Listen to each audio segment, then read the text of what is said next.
know we here. Be like live, like people can actually see this if they turn to YouTube. Hey, JJ. Now, as soon as they get a notification. JJ, Oh shit. give Mike the definition of live.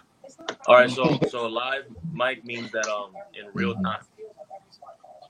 In other words, yes, if they look and they seen us talking right now. Yeah, I got a notification from YouTube myself. Boom. See, there you go. That because he subscribed. Same. So if you just joining, make sure you subscribe so you can get this smooth tea that we do. But I'm here as always. I don't know why it's Big Match JJ, but he's here. Kenny's here. Mike's here. I'm gonna let her say her name, but I call her CL. She's definitely here. What's up, everybody? It's your girl, Miss Stylin' Grace Chantilly Lace. There you go. Same. Yep, CL it is. Exactly. See? Oh, that's okay. Mike said I cannot say that. Not that hard. It's not that hard. First time I was like, nah, it's not gonna happen to me. So if you tune in, well, whenever you get here live, you can ask questions. You can say whatever you want to say. But we're gonna do the Raw recaps and the AEW recaps. I mean, we can't respond because I'm on the phone, so they can ask as many questions as they want. But we can't. Yeah, I mean, I can't. We can talk it. We can't type it. So thanks, Mike. On phones. That's why me and CL are here. Oh yeah, because y'all gonna type the answers that we want to say. That if they can't, what if the people can't? They're hearing impaired. We can read it to you. Yeah. If you say out loud, you come with the heat. It's all right. It's all right. Yo. It's all right. Spicy already. All right. Shout out Mike. He's in Miami-Dade, so that's how they figure it out. What? Don't do that. I mean, literally all we gotta do is read the screen to you, and then we just reply. Hey, Look, you're right. Miami-Dade education. You're right. Problems. I grew up at Miami-Dade education. You're right. Blame the school system. Yeah. So shout it out. But anywho, so we're gonna hopefully this is gonna be a fun one. I see 3 people up in here. I don't know if it's us, but what up? Yes, it's definitely we got a not question already. Boom, let's go. All right. See, I'll take It's probably one asking me why I'm at work why I'm working for Chance. That's probably what that is. Actually, it's from Brian Washington. He wants to know, do you guys think that we will see Brock versus Roman before Mania? Yep, they don't have a choice. What's after Extreme Rules? Survivor Series? Survivor Series. They have 2 on pay-per-view. It's right after Extreme Rules. I thought they had 1 more pay-per-view before that. There's 2 big fours in the way. Yeah, 2 before. Yep. Yeah, so no, we're not see before then. No, they're going to Saudi Arabia before then. I'm pretty sure it's going to be at Survivor Series. Yeah, it's going to be at Survivor Series. Even if it's not, they're going to Saudi. Rock is Saudi money. Oh, that's probably it's going to be part 2 at Survivor Series. They'll probably do like 2 first. We got to draft this month. They can extend it if they really tried, but I don't see it happening. I don't. Yeah, I don't see the point either. They can extend it like on Survivor Series. They can make it a Brock's squad, a Roman squad, or are they gonna do Raw SmackDown? I've been telling JJ this shit for. That's not what traditional is. That's the new tradition. We need to go back to old Survivor Series where it's grudge matches, teams versus teams, not Raw versus SmackDown. I've been advocating for this for I don't know how long, but it's just not. I like the Raw versus SmackDown thing though. Like as long as it feels different and it feels new, like Drew McIntyre versus Roman Reigns, like that type of stuff. Like as long as it feels that way, I'm in it. Like I'm into it. The problem with champion versus champion, it's just that when it's the whole roster versus the whole roster is where I'm like. Yeah, no, I got you. Yeah. I like having like where it's like a brand versus brand where you got like random invasions on different shows at different times. Like not even the core 5. Like it could be like just a bunch of SmackDown guys. What's called slide to Raw. And just start jumping the Raw superstars. They start doing. Make it a whole thing. Everyone's involved. Yeah, and the only issue is with that though, it takes away from like a real like storyline. Like you building up for an entire month, and it's not a real storyline that's going to continue. It's really just are we going to invade? We're going to invade. We're going to invade. We're going to invade, and then we're going to fight. So it's like I get where you coming from, Kenny, because it's not really a story. So for like for 3 weeks, though, like the Chris Jericho Kevin Owens beef. That what's called. They were best friends at Survivor Series. Oh yeah. Look how far back you just went though. Yeah. Huh? That is. But look how far back you just went. That's a minute ago. Well, that's check this out. Since Mike can't see, we got another question. Do you think Finn will get buried if he loses at the D-Mat? I told Kenny this yesterday when we talked, right? Like, did you bring the Demon back just so Roman can squash him? Because he's not going to be. Isn't that what Roman fanatics want? They want Roman to squash everybody. I think it's stupid because he's going to lose. Like, he's going to lose as Damon Finn, and it's going to kill Mystique. And this is the time to take the title off of him if you're going to use that, or they should have just never done it. So I don't think that Roman is going to lose. I think it's going to end in a disqualification. With Brock interrupting the match. I think Brock's going to come out and he's going to interrupt. It would be, but that's in true Vince McMahon fashion. We're going to see it get interrupted. That way, technically, neither one of them gets buried in a process. So then it continues the storyline, and then it sets up for Brock versus Roman. Do we get a triple threat if that happens? No. Nah, man. Forget that. Like, they need to push Finn, like, they need to put Finn, Demon Finn back in the cage and let him pop up when they're ready for him to win the title. Yeah, I agree. Or attack somebody else. Like, he could go for all I care, he could go after the IC title and make it relevant. But if they're gonna use Damon Finn, like, he has to have like major impact. And I don't want to see him all the time on SmackDown. You want to see him periodically, and when he's going to crush somebody, like that's the importance of him. Like what they should have did with the Fiend. Man, look, that junk hurt. All I know, that junk hurts. Yeah, we can't talk about when you mention this. When you mention his name, it breaks my heart. Y'all gonna cry? I'm telling you, like, you have no idea. You're not mentioning it to them too. We went off a whole podcast about that, like because we have man. You could just move on to the next topic. My dog Ethan, what up? Before we get there, somebody, I don't know if y'all, there's a whole bunch of YouTube channels. One of the channels I follow, they're keeping track of how many DQs there's been in WWE, not including the NXT. And it's like 60 already for the year. Well, that's why she said it made sense, like, for them to finish in the DQ. Yeah, it's perfect. It's Vince. Yeah, it's his fashion.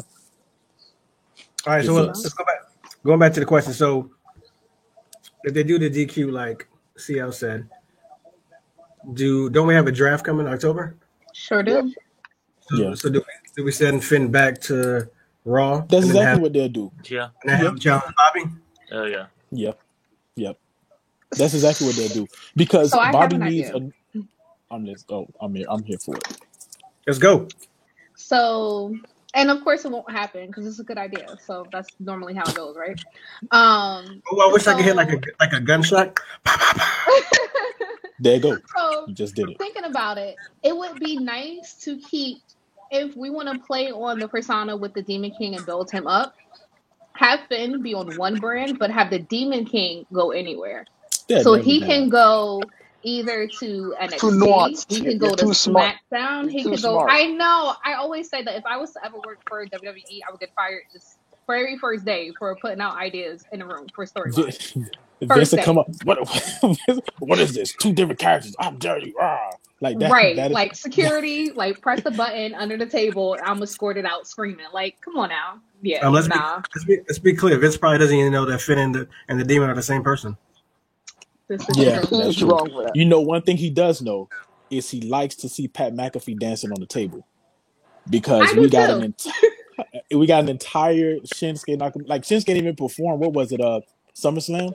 He just had Rick Boogs just play and just have Pat McAfee dancing. Though that's my dude, Pat McAfee. Right. He is unbelievable, like unbelievable. But I like your idea though. Even if you don't go like that, like intricate when it comes to like storytelling, right? Having this, and that also require him believing in Finn Balor as a megastar. Like what Big E can be, right? Finn Balor can kind of be like that same thing. What Roman is right now.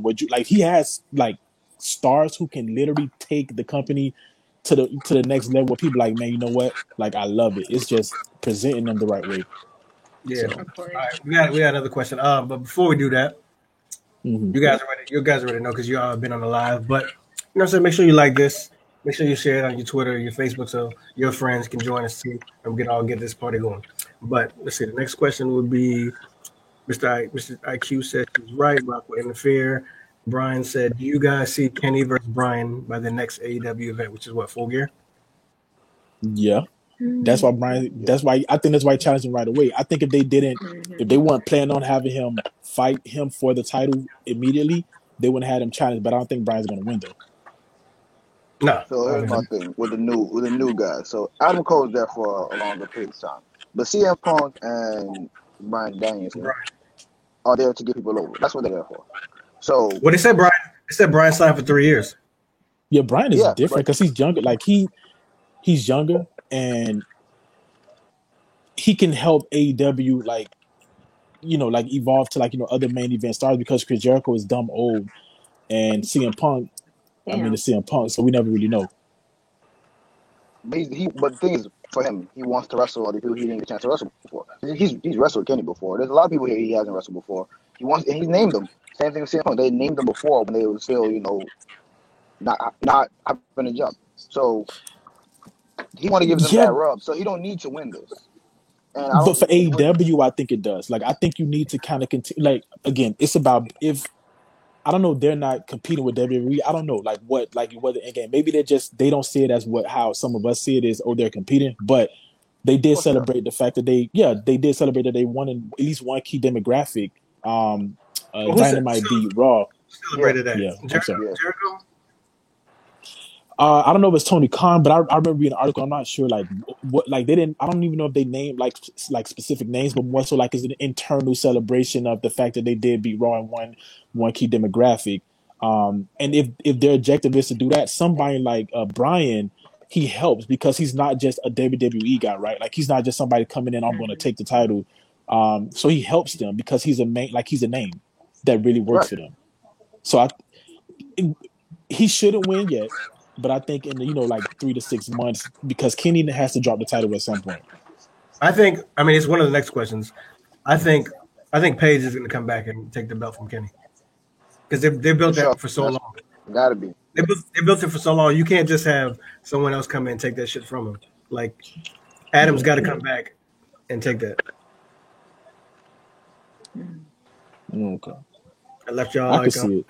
Because Hangman Page. Because the thing is, when it comes to titles, right, and AEW as such now is becoming a prominent company. They can either go two directions, right? They could go against the grain, which is having Hangman Page beat Kenny Omega for the title, or they could go with it and have somebody like Brian or CM Punk win the title. Punk probably doesn't want it, but and he maybe that's not like his thing. But I'm like, what's the objective? Right? It's kind of like when they had Chris Jericho win the title. Like they had him win it. Like when he first came in, he was an inaugural champion. The reason why is because he was a name.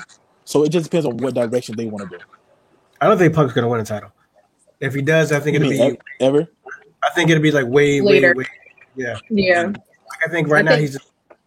Go ahead. Yeah. I was going to say, I think right now, I think his purpose is to help put over other talent. And that's why he went after Darby Allin first. I mean, think about it. Darby Allin is tagged with someone legendary like Sting. That should technically be enough, but it wasn't. So they're looking for a different direction. That's why they had him at least go against Darby Allin at first. So, I don't think Punk will even get a title within the next year, if anything. I think it'll be a long time before we see him.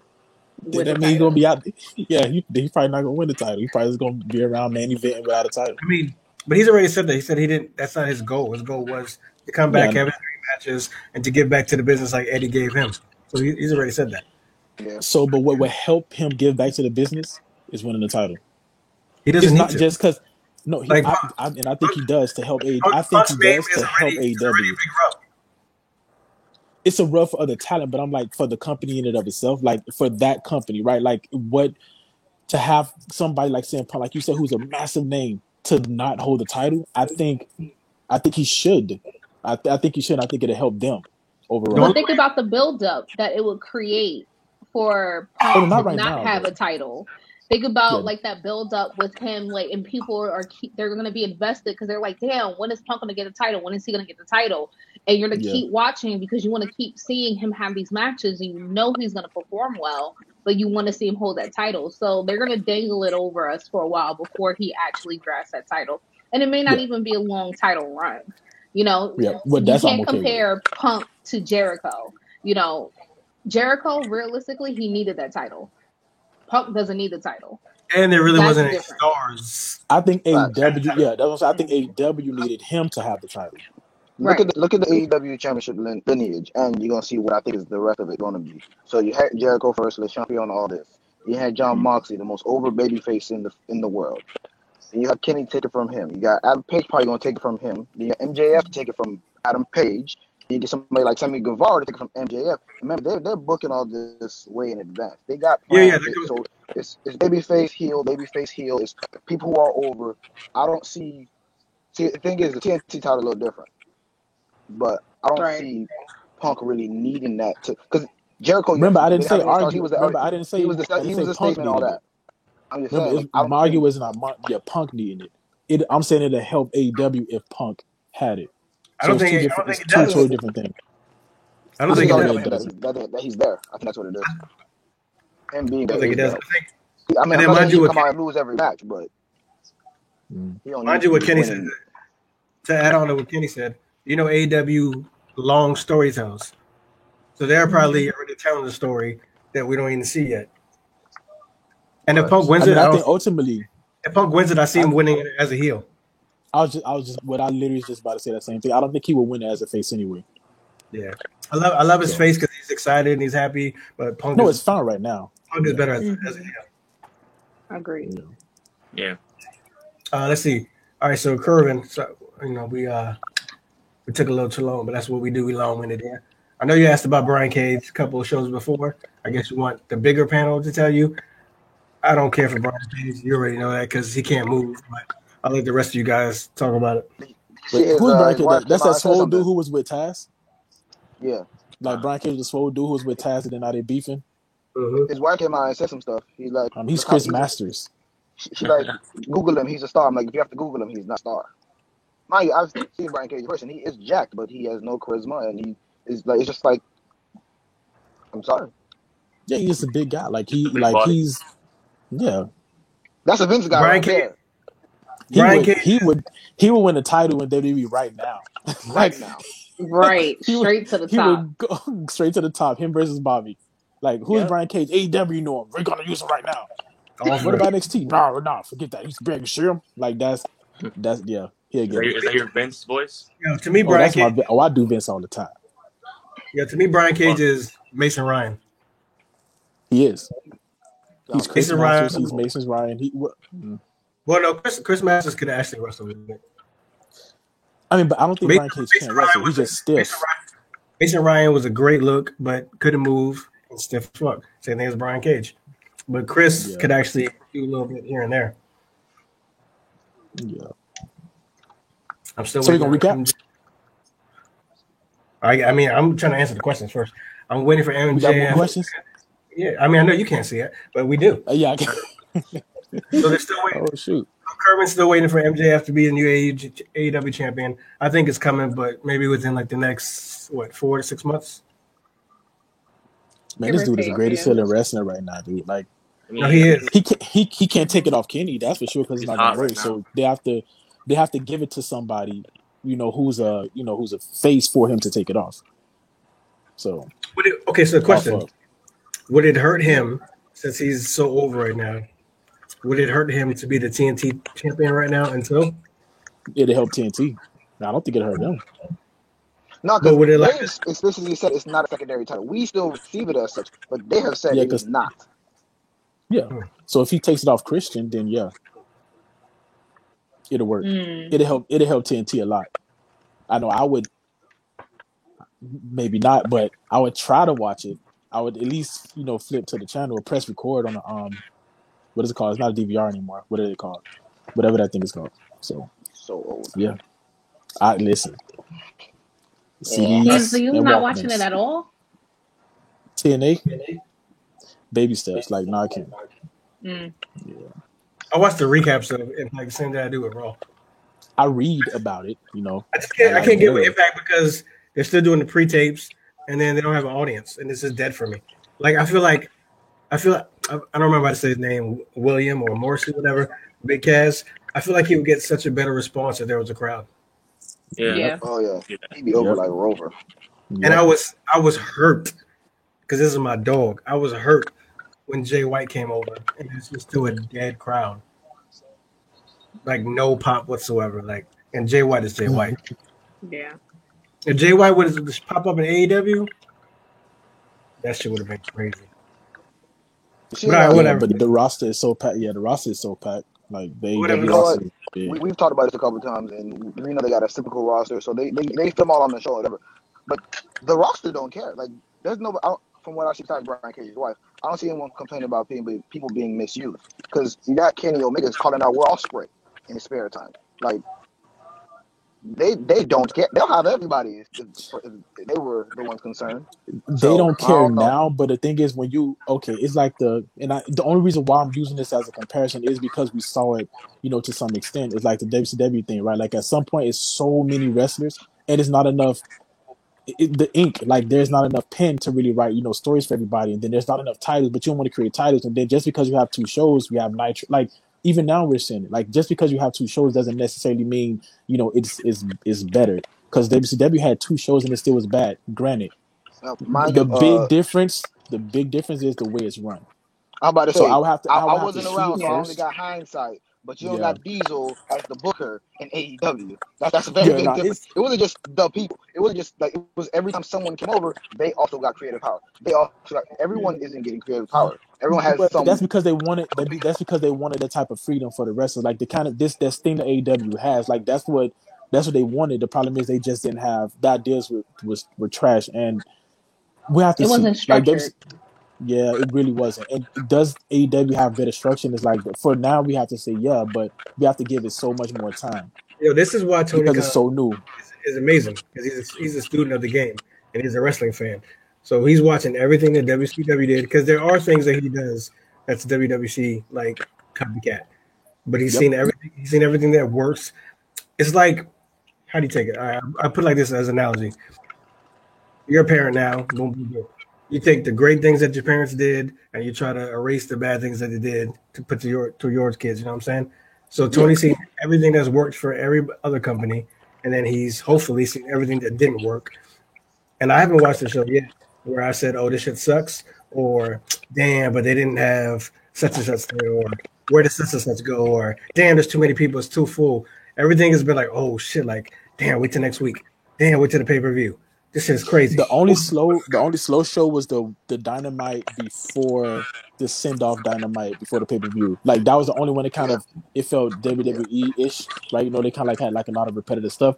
But even then, you still was kind of like, you know what? I just wait till next week because I know it's going to improve. You get me? Like, so far, but it's so new. You get me? So it's like, we have to be like, not patient, but we just have. I'm cynical. Like, the world made me cynical, so it's kind of like, okay, I'm not waiting for it to fail, but it's just like, I just need to like, I still need it first because I'm a wrestling fan. You get me? And I love WWE. Like, I literally grew up on that, so it's hard for me to not watch them. You know what I'm saying? Like, that's, like, everything is not bad. Like, people want to just say everything about it is bad. No, it's really not.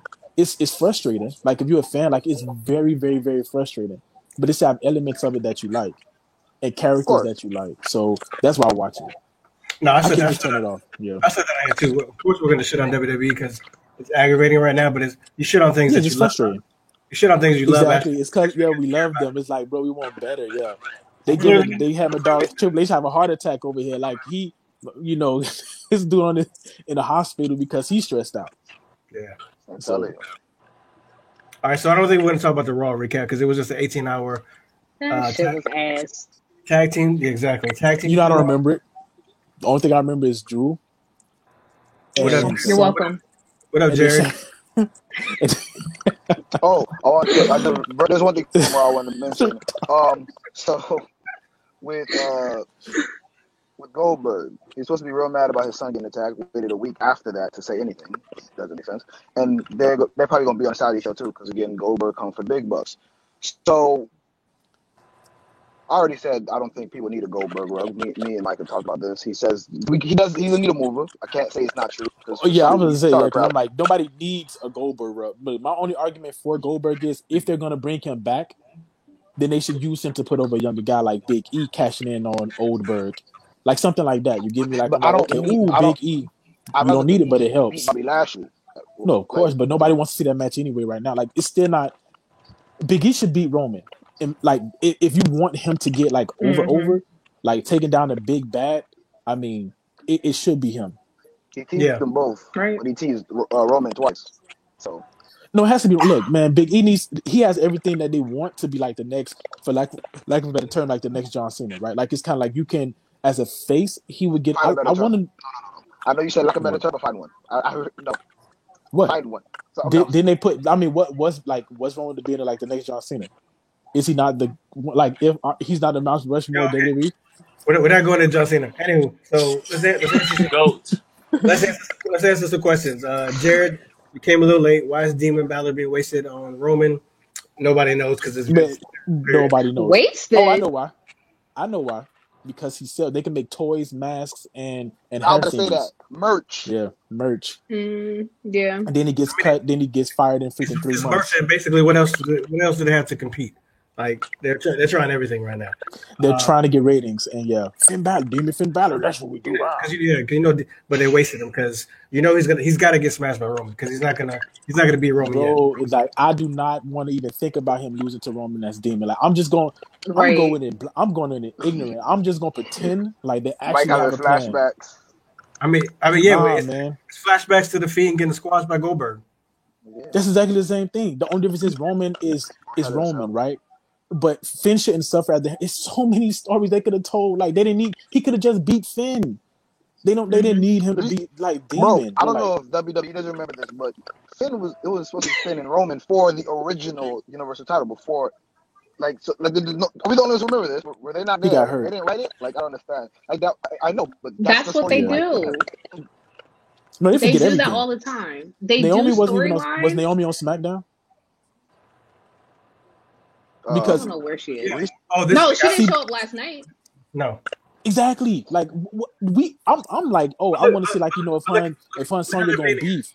Mike, if she gonna have to go to Roman. Sorry, go ahead. Look how they're painting her. So they got her coming to SmackDown the first week, pretty much getting shaded. Then they got to come back the next week, basically begging for a spot, getting shaded. That's great. Then the third week she don't even show up. See, that's the problem. She was there but she had to put on for Twitter. So if you go to her Twitter, she did release a video because obviously they cut everything from TV for a time because Zelina Vega was also supposed to have a match last night as well versus Carmella, and especially for Zelina Vega being in Madison Square Garden, and it was coming up with an anniversary of her father passing away at 9/11, so it was supposed to be a big thing for her. Her match got pulled, so did Carmella. They didn't find out until time literally ran out, kind of thing. But Naomi kind of same thing. So she put up a video last night going after Sonya, like, come on, what's going on? Like, you told me next week, what's up? I think this is building up to it being Naomi versus Sonya, or it's going to build up with Naomi going as a heel so she could join the bloodline. I was just about to say she's going to have to ask Roman for a favor. And then I can imagine a conversation like this glow thing ain't going to work. So you need to change it up. Like if you want them to respect you, drop it. Like, be one of us. Like don't be like them. Like these clowns. Why does SmackDown do shit like happen? Why does SmackDown do shit like I haven't seen any Jay and Naomi interaction? I keep telling you, I'm okay with that. They don't have. I'm okay with that for now. Let's remember who's in the writers' room. Not wrestling fans, not wrestling writers. Let's remember. They're not soap opera. They're not soap opera writers either because they're never doing that. They supposed to be. I don't know what soap opera they're using because not the soap opera my mama watching. This is not as the returns. Even at the end, they still got to get through Vince and Bruce Pritchard. So even you could have 1,000 good ideas. They go. Oh, he'll take them and then he'll rip it up in the last 2 hours before the show goes on. Like, man, I don't know why that man hired. I thought Sonya was going back in the ring by now because she done had these shade moments with how many wrestlers. I'm telling you, and she's so good. Like she could be in the ring right now. Yeah, I thought she was 27 years old. I thought she was going to come up. I thought she was going to come up when Becky got hurt. Nah, I think that would have made sense. Yeah, that would have made sense. I think this build-up is building to that. I think, like you said, Naomi is going to go to Roman. He's going to end up forcing WWE's hand and firing Sonya. and demoting her back to being a wrestler, or he's just gonna like organize some match or somehow pull some strings, and that's how they're gonna have they're gonna start their feud, and we're gonna get Naomi over in that aspect. I'm thinking like I love what you said, which is why it's not gonna happen. Her getting fired, because what it does is everybody loves Sonya, right? She was great as both a heel and a face. Like she's one of those. She's somebody they could build around, so it really doesn't matter. Like, so it really doesn't matter, but it's not gonna happen because we talked about it too much. For a reason, she had real life problems. That's why they had to go away. Yeah, but she came back and then we okay, wow, all right. She came back and she wasn't ready yet to get like that type of spotlight. But at this point, she's so she's so on camera, she might as well start wrestling. So yeah. 2.5 seconds. I want to touch on something that someone just said. Jared, he says Zelina Vega should have a talk show like Britt Baker has on Dark. I'm going to tell you, I will break my fucking TV if I see that. I'm so sick of the talk shows that's all they do. Sick of them. So sick of them. Like, it's Miss so TV, annoying. Moist TV, the Dirt Sheet, the Kevin Owens show. It's over. Alexis Playground. It's over. How many are there? The only one I need to stay, the only one that I can deal with is Alexis Playground because of the promo aspect. But it's not even a talk show. She shouldn't have people on as guests. I'm tired of Alexa. Right. I'm not. I love Alexa. I just don't like how they're. I don't like grown women playing as children who playing with evil doll thing. Nah, I don't like that at all. You don't like Harley Quinn? Harley Quinn is not Harley Quinn. That is Harley Quinn. She's playing a child, Mike. Nah, she is playing. Let me see what. Mike, don't. Think about it clearly. Think about it. Nah, she's not Harley Quinn. She's I can't think of it like a. Oh, you know what she remind me of? House of a Thousand Corpses. Rob Zombie's wife. They're not using that. Come on. Nah, no, but of course they're not. You're giving them too much credit. I check it out, Mike. Don't troll. Check this out. We all know. I don't troll. First of all, I haven't even said what I was going to say yet. I don't troll though. You do troll. Everyone knows that. But anyway, go ahead. Alexa wasn't dope until she was dope before she became whatever she is. The gimmick only worked when she was with the Fiend. Once Bray left, what the hell is she doing? She's killing her acting, her ability to get this over. It's the writing that's all right. Take away. It's the bad book. Think about it. Her as an actor, when you watch her, when you visibly watch her, you hear her talking, you see her acting. You know what I see? It's great. You know what I see when I see her with the gimmick by herself? I see when Rusev was over and Vince gave it to Lana. No, it's the same thing. No, it's wrong. It's not right, but she is killing it. The way she's pulling it off. Now, if they booked her better, if they actually kept the story going, I'm gonna give you an example, right? One of the bad things. Lily was allegedly alive, but then Eva Marie, she slapped it up. Bum, bum, bum. I'm like, oh, Lily finna she finna stick her. They was about to get down. And crowds are back. They cannot do that. They've already done enough bullshit with crowds. Yeah, no, I know. But and then I thought that they were gonna have Lily get possessed by another character, right? It was Lily, but then somebody else was going to be named Lily, like Dewdrop or something, right? It was going to be Lily. Shayna Baszler, she was already running from her. Might as well. That's who was. That's why I thought it was gonna be originally. And they didn't do it. I'm like, see, that's the storytelling. Trust me, Chance. Okay. It's not Alexa. Alexa is great. But Jay said a dark female character. What Jay said, I could agree. Alexa's doing the best with the worst. But I'd rather her get back to being Alexa. I like her as this. I don't want to be Alexa. I like this. I just need them to write her better. Alexa, she mind controlled Reggie and then tried to telekinesis the briefcase down. Bad storytelling. That's all. Yo, who brought up Reggie? What? Reggie's my dude. Who brought up Reggie? Kenny did. And now he did it. It's like Reggie, my dude, man. Yo, go ahead. I'm about to. How you remove someone? No, let's talk about Reggie real quick though. So Reggie is beating dudes that were at one point amazing in 3 seconds. You know who we saw that with, and we didn't. Nobody complained. Goldberg. He went to WCW beating everybody. This dude couldn't wrestle. Son, but Reggie do it. Who is Reggie? Reggie. You said who is Reggie? Yeah. Are you comparing a bodybuilding football player to a Cirque du Soleil flippy dude? Is that what you're doing? Who's more entertaining, the Cirque du Soleil flippy dude or a bodybuilder with stiff punches who just do a spear when he get in the ring? The one who was booked better as a killer. That's who. I see you talking about booking. Okay. We're talking about that's different. All Reggie doing is just making it entertaining. Come on, now. The 24 hours. It's exactly. That's what I'm saying. What's up with these park segments? What is this? They're fun. He's taking old school. He's taking it outside of the element. You know, when we were growing up, we got used to seeing wrestling in other aspects. Bro, Crash Holly, when he had that 24-hour championship, he was everywhere. Like Crash Holly was doing, like that's what Reggie doing. Like it's the I said 24 hour. When he had a 24-hour hardcore title, it's cheesy. Yeah. I can see how some people don't like it, but it's like he's legitimately entertaining. So it's Ron Killings, and it sucks because the 24-hour title that somebody should just take it, crush it, and make it a hardcore title. So 24/7 is what I said. They should either make it the hardcore title or get rid of it. Like it ran its course. Yeah. It ran its course. It's cheesy as fuck. To the ground. It's dumb. It should have been counted as the amount of not how many times you win it, but the duration. Like that's how they should have did it, right? Like because they said R-Truth is 50 times 24. Like I'm like, nah, it's stupid. Like they should make it like when they had McFoley bring it out, right? So you would think that it was going to have some type of prestige, right? At the very minimum, the European Championship. I think he thought it was going to have something. Yeah, it was ugly, so I knew it was doomed. No, that's what. Like, get rid of it. And then my man said it, and CL said it last time. Jeff Hardy chasing the 24/7 championship is corny. Wait, that's not a rumor. Wait, hold on. No, he was with them. This was on TV, Mike. It's not a rumor. Yo, I did. So I did watch Raw after all. He was running. He was out there running.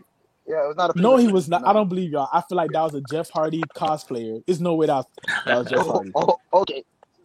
I mean, if you want to be technical, the fact that Cedric Alexander is out there running for it, and look at his talent. Man, talent. And then let me tell you something. He got made to look stupid with Reggie. That's my point. Who is Reggie? Hey. Reggie's making Reggie. No, I don't. Just don't like Reggie. He came out of nowhere making great talent look stupid. No, he's a great talent though. Ricochet is amazing. Ricochet. Let me tell you. Reggie's like below Ricochet, but he's good. Exactly. Who's below Ricochet? He's learning. He's learning the We don't know who Reggie is. You don't know who Reggie is. Yeah, we know who Reggie is. 24-hour champion. Reggie was a hairdresser, and then all of a sudden is the champion. You tell me we see that before. A body. Exactly. Tell him again. First of all, let's not forget how Santino got into the WWE. Okay, he was a fan in the crowd. Same thing with Reggie. Aspect. Come on now. There we go. I'm not even gonna lie to you. Santino was great. How about Santino? Oh, that's great, but still funny. That's great. My man D-Gaff said, "What up, D-Gaff? Make sure you hit subscribe. It's your first time here." So same with you, Jared. He said they made the 24/7 title into a comedy series. I guess because it is. No, it was. Because it is. When Titus O'Neil had it, he was counting around. It was always a comedy thing. It was never not a comedy thing. Yeah, I mean they could do a better job because I'm not laughing. But WWE aren't funny. Have you seen the stuff they write for Miz TV? Like they aren't funny. So we established so far they're not wrestling writers, soap opera writers, or comedy writers. We gonna get at some point we gonna figure out what the writers. Welcome back, Mike. Yeah, my bad. I'm glad you can join us. Jesus or Jesus, not sure. No disrespect. Said, why did they bury the Hurt Business? Fucking no one knows that. I know why. Cedric Alexander has. Can I finish the question? Argument to be. I thought it was done. It sounded done. Yeah, I'm not. Why did they bury the Hurt Business? The Survivor Series would have been dope with Hurt Business versus the Bloodline. Everyone thought that. Yeah, everybody knew that. Yeah. We swore that was coming. We swore that was coming. Two things. Because they bury good things and they give bad things all the airtime. Yeah, like Mustafa Ali. Like fucking Reggie. No, wait. First of all, man, stop this Reggie slander, bro. Yeah, you don't have to do Reggie like that. Reggie look like Mike. My dude will backflip like that. That's what like that one time. I think like stop it. Don't have him hating me. We already got heat. Okay. Like, no, we got real heat. We always arguing anyway. But Mustafa Ali is another one though. Like This dude is. Imagine having Mustafa Ali, Ricochet, Finn Balor, and just not using them. And I promise you, you want to talk about. Let me tell you what you just Mustafa Ali described. Yeah. Keith Lee, because that's what he just described. So oh my God, Mustafa Ali, leader of the worst stable of all time. Ricochet, the most underutilized star. Wait, let's not skip past the Hurt Business. We still got business there. Oh, let's go ahead. Before we get because how his voice Ali's the whole for thing. Some reason. Ali's the whole thing, but the Hurt Business could have been something because, I mean, that was like what, like a fucking, what was that? What was that faction before? Every other Nation of Domination. Boom, Nation of Domination. Like, well, people thought it was gonna be that. Yeah, like, and I think MVP talked about it. And maybe I'm misremembering. Maybe I'm making it up. But I think he talked about why he didn't want to be the Nation of Domination Part 2. That's a 2.0. He didn't want to be that. Yeah, it is a 2.0. It's different, and it felt they were so over because this made Bobby, like, we look at Bobby now as he's a legit like heavyweight champion. You know, like we're not mad that he has a championship, and it's because of the Hurt Business. Over Cedric, major. Like what they could have did evolutionist storyline where they put Cedric over so big that where he turned and him and Bobby Lashley actually had a real feud. You know what I'm saying? Like Randy and Triple H. Y'all feel me? Yeah. The comments have a good point. Because now he's over here chasing 20. Nah, it was botched because I also thought Keith Lee should have joined them, which he still can because he's supposed to be a heel. Keith Lee is just very.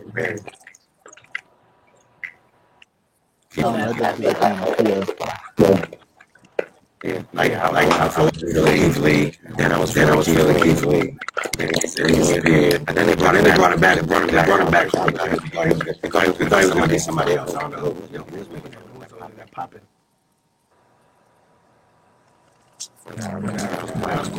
Bangle. So Keith Lee was coming back, and then it was like, who was again? Who was that, JJ? I think his sound might be messing up because mine is too. Okay, I thought it was just me. It must be all of us. Okay, cool. Oh, wait, I figured better now. Maybe it was JJ. All right, so Jesus, my bad. Like, if you can sound it out for me on there, I got you. But he says, who do you guys think will finally beat Roman? I would love it to be Big E. That's a long time, man. It is. Because he's not ready yet. Okay, again, I don't have a lot of faith in WWE. But to me, it should be Finn Balor. So Bailey last long enough. They was able to stretch that out to where I had to get to. So if they could somehow pull out that juice again for some more storylines and extend them a little bit, they could get to where they got to get for that. So for anybody? For big feuds, yeah. No, we're talking about who I have a lot of faith, but I mean, big Roman. Like, who think could be Roman? I'm saying should be Roman. Biggie versus Roman 2. Oh, okay. Not WrestleMania because that's supposed to be the Rock, but maybe Royal Rumble. I don't know. He just got to cash it in though. Like, I think he just. Oh man, who should take the title off Roman? If you ask me, it should be somebody who they need to get put over. Or we could do it at the end of WrestleMania. Mm-hmm. Yeah, that's why. Or can they do it? Was it Seth, Roman, Brock to where Seth just joined? Cashed in, just joined, and then took it. They better not write Big E that dumb. They better not write him that dumb. But that's dumb. It is dumb, but it'd be a way to they protect Roman. And they could put Big E over big time because it makes him look like, an honorable baby face. I guess I don't care about being honorable. Just so we saying Brock doing the job for Big E? Is that what we asking right now? Well, it might not even be Brock though, but it could be Brock, the job for him. It could be Brock because Brock did put Drew over. And you have to have a feeling that people love Big E. We said it before. If Brock fucks with you, he fucks with you. Yep. If you don't like you, this whole time, Keith Lee wouldn't have got buried because he fucked with Keith Lee. Oh my God, let's not talk about Keith Lee. I'm so disappointed. I cannot believe he's still on screen. He came back. He just disappeared. Keith Lee, where are you? So they made him take his beard off. I know. First of all, when they changed his ring gear, that was it for me. The ring gear, the music, the beard. Everything. That's about I Keith was Lee? like, who is this man? That's not Keith's. Okay. Mm-mm. Nah, but Otis, they did Otis the same way. Like Otis was over. I liked Otis. It was their booking him was a problem. I can't look at this Otis. Nah. The storyline is good. Like the storyline, him being part of Alpha. No, exactly. And the 5-man tag. I'm like, who in the ring? I'm like, oh, that's Otis. Like, who is that thumb in the ring? I'm like, they hired Vader back? Who the fuck is that? Look, I might be biased. I might be biased, but the long hair beard did it for me with Otis. Now man, did it for everybody. Now I don't give a shit who he is. It was part of his look. The only one that it kind of worked for when they cut his hair was Chad Gable. Exactly. If it wasn't for that was exactly my point. If he was not with Chad Gable, it would have been who should. But why do you? Oh my God! Let's not do that. Yeah, let's not even talk about that, man. Nah, man. You know, Daniel Bryan was the reason why Chad Gable started getting more airtime. Yeah, I mean. Without Daniel Bryan, that we would not have Drew. I don't forget who Drew Gulak was, and now look, he in the 24/7 title too. Oh yeah, Drew Gulak was another thing because he wanted to push. He wanted to. Oh, it's phenomenal. And Vince just did it to pay. And the thing is, Vince only did it because Daniel Bryan asked him to. And it's like, but Daniel Bryan asked you to do that so you can promote more stars, not to just do it just to kiss as a favor. That's why he left, because it's like he don't take stuff serious. This is my major question. Yeah. Why do they split up tag teams? Bro, to make someone tag with another tag?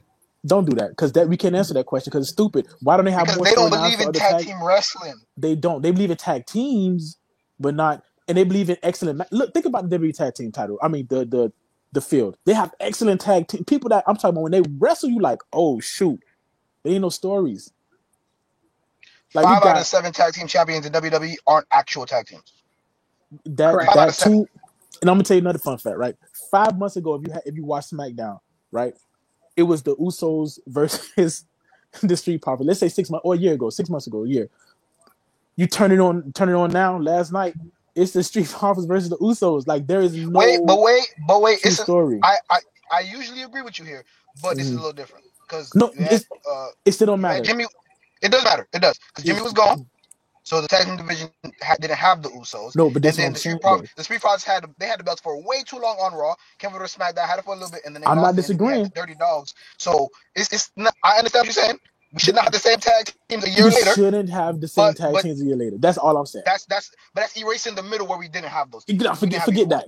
Yeah, forget that. What happened in the middle? Montez Ford got poisoned on TV, and we just dropped the storyline. Is Alina and him on the same roster right now? She gonna poison the man again. Listen, we're not going to talk about tag teams because y'all don't want to. I don't like the New Day. What? Wow! I said it. Here's why. I mean, they should have been split up. But go ahead. Exactly, because not for nothing, I'm a strong believer that Kofi and Xavier Woods, they need Big E. They cannot get the same pull. They cannot survive legitimately as tag teams on their own. For them to have beat the Viking Raiders as early as they did in that tag team turmoil, that realistically, that should not have happened. If we were taking storylines out of it and we were talking about talent for talent, New Day ain't shit. And I'm going to say it flat out. We're looking at talent. Let's even break it down of their careers alone.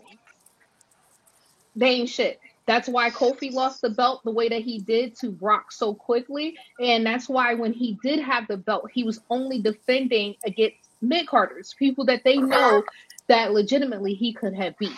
Because if he was going to be put against big-time names, he was not going to retain that title. That's why he also didn't really defend the title in that manner. Big E could go against anybody and put on a good-ass match, and he has pure talent. Listen, it's a hot take. Wait a second. But that's different, because there's levels to it, man. Yeah, hold on. Wait. Look, okay, go ahead, my bad. It's a hot take, but I don't see the lie. Look, here's where I go. Let me go, Mike. Let me go real quick. Yeah. Go ahead.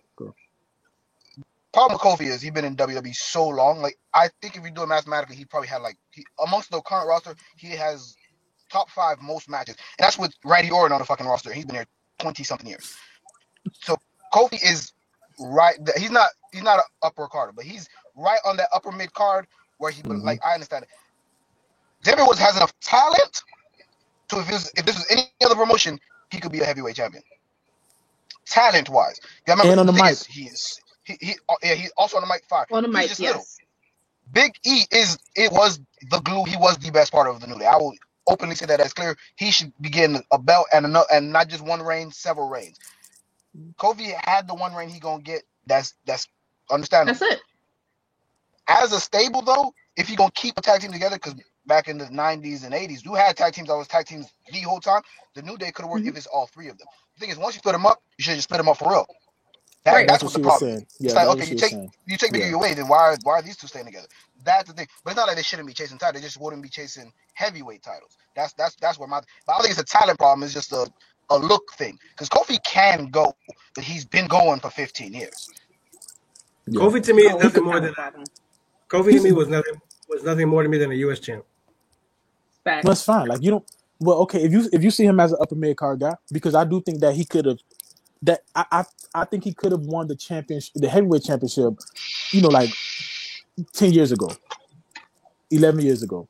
And I think him winning 11 years ago and then now would have been fitting for him. And in between that time, he would have won several mid-card championships. I agree with that. Big E, when you look at Big E, he is the classic, person that's like just everything you look for in a wrestler. Good on the mic, great in the ring, has a look, has a charisma. Because Kofi he's very charismatic, but he's just not. His mic skills lack. So that to me, it always hurts. Like if you can't talk honestly, if you can't deliver like a promo, convincingly, he has his moments. Like the Miz for me, I take it back. I think the Miz should have had more heavyweight championships. I believe in his mic, and I believe, yeah. I'm with you on that. Yeah. I'm completely with you on that. Yeah, I like low key stand for the Miz, like his story. Facts. Like on the mic. You should have definitely had. Tell me MJF don't remind y'all like of a young. My man got kicked out the locker room. He got kicked out the locker room and still went hard. Yep. You know what I mean? Like the Miz he gets mad respect. And I was gonna say like MJ when I saw MJF for the first time. Remember, like I just started watching. I binged watch AEW, like 2 months worth or a month, like whatever it was, like just binge watch it to just kind of get deep into it. So when I saw MJF and I heard him talking, like dang, and I'm like, he reminded me of when the Miz first kind of like took off into the main event, and he reminded me of him a lot. Like he like a young Miz, and it's like the between them, those two is the company he's in is actually going to continue to push him. Yeah. So that's why the Miz doesn't have to do. He doesn't have to do much. He can do what he can and still have great matches. I mean, if you look back at some of his matches and. Even just having the storyline with his father. I mean, that whole match alone, and then when he went against Shane, I mean, all of that. If you look at his catalog, Miz needs to be higher, realistically, because he's a workhorse, and he has done some major work, and I can honestly say he has probably done more work than the big stars that are with on the main roster right now. Yo, let's put respect on his name. Because he legitimately made the IC title relevant. Oh, he did. Always. No, because we weren't even thinking about that title. Nope. Always. Nope. Yep. But the IC title is the worst book belt. The IC title is the worst book belt in WWE. Except for the Miz. And it's the second. And it's the second most prestigious belt in WWE. That's the funny thing about it. Like the US belt has been given more respect, and originally Vince hated it because that was not his belt. That was a WCW belt. Mm-hmm. Right. The IC belt was WWE's, but at some point, besides John Cena's run with it and a couple other runs with it, the US belt has gone by the wayside. Yeah. So you guys always got to throw John in there. Anywho, so before we move on from the New Day, open challenge. We have bangers every week. Now I got nothing to do with John Cena. I'm not a John Cena fan. I am not Mike and DJ. Good. The thing that pissed me off with the New Day is we all wanted the Big E turn, and it never happened. Yep. What we also wanted Dean Ambrose to be the one to turn on the Shield, and it worked for us. You gave me like if you do things the right way, it can work out for you. And I think going back to CL's point is kind of like they should, and what Kenny said, which I agree with, they should just broke the New Day up. They should have made Big E turn. Let's not get it twisted. Or they should have turned on him really. Like they. This is what I'm saying because they planted the seeds. Like when the Kofi was losing all that shit. Oh yeah. I forgot. Had Big E acting a little funky with him. You're right. Then he was talking. Then he was talking to Paul. He was looking a little evilish. Okay, I could be by myself. And then look where we're at now. Yeah. Nothing ever happened. They love each other, and now he's fucking with Paul. Yeah, they should have turned him. I thought when they did the celebration, remember they brought them back over for one last night before they went to Raw. I thought that they were going to turn on Big E, and I'm like, oh, they go to Raw as heels, as cocky. Because think about the New Day is they can work as heels too. When they first came, actually, they wasn't getting over like they were heels. And I think if Kofi and Xavier were heels as a New Day, they'll be better. I think you will actually be more supportive of them if they would actually been heels because you said something about the Viking Raiders, which again is another great tag team that WWE has, but you just can't figure out. I don't see what the issue is. Like, I don't get it. Like, they have no storyline. I don't like the Viking Raiders. I don't like the Viking Raiders. I don't like the Viking Raiders. They have the talent. What? They have the talent. Yeah. They're not Vikings. Okay, that's different though. No. Okay. Yeah, I mean, they're not Vikings. Was Stone Cold really a stone? I believe. I believe Stone Cold was that redneck that would whoop anybody's ass. I believe that. That's what you wanted to do. Like with the Viking Raiders, what you said, repackage them. What should I do? Just repackage them. Their name isn't their name isn't Ivor and whatever. Like, just bring them back, looking different. And then you want Vikings as the Viking Raiders. You want people from Norway. Like you better be from Norway. He wants the Road Warriors. Is what he wants. There you go. That's more realistic. Yeah. But they're not Vikings. But yes, they can go. They can move. I do you just don't like the name. Yeah, you don't like the whole. Yeah, I don't like how. No, this is what it is because I don't like that they were popping at first, and then once they were getting like some good steam, they just fucking repackaged them into the Viking Raiders and changed their name. What were their name before? Because now I can't remember. It wasn't War Raiders or something. They were the Viking Experience. The Viking Experience. And then that became their finisher name. Yeah, but that's a bad name, Chance. They had to repackage it because that was a bad name. No, in NXT there was popping. 3 times in 2 weeks. In NXT there was popping. They came up to main roster. Was Story of Our Life. Story of Our Life. I was waiting for y'all to finish. I was gonna say typical NXT call up. Yeah. Story of Our Life. Yeah. Exactly. That's what. And then all right, I see. I'll check it out. I've said this before. It's just that WWE buries people so much that I can't believe them anymore. Yo, I can't believe in them. I tried to Chance. That's Cesaro. I was just about to say that. It took that Roman match for me to say, oh, okay, yeah, I do like Cesaro. This was 6 months ago. I was like, Chance. I'm like, Chance, bro, Cesaro got a chance. He's like, man, he washed, man. He can't do nothing, man. He washed. I'm like, Chance, it's their fault. And I'm like, watch Cesaro could be a main eventer. And then, well, guess what, though, Chance? You still was right because what happened after the Roman feud. Bro, have y'all seen his indie work? No, forget indie. Even in WWE, he was just saying that Cesaro can't go. No, I'm not saying it wasn't that. He just can't believe in him. Cesaro was amazing. Yeah, he just don't believe in him because of the roster. But there was a point in time, if Cesaro was on your screen, you knew he was going to lose. Like, there was a point in time that is true.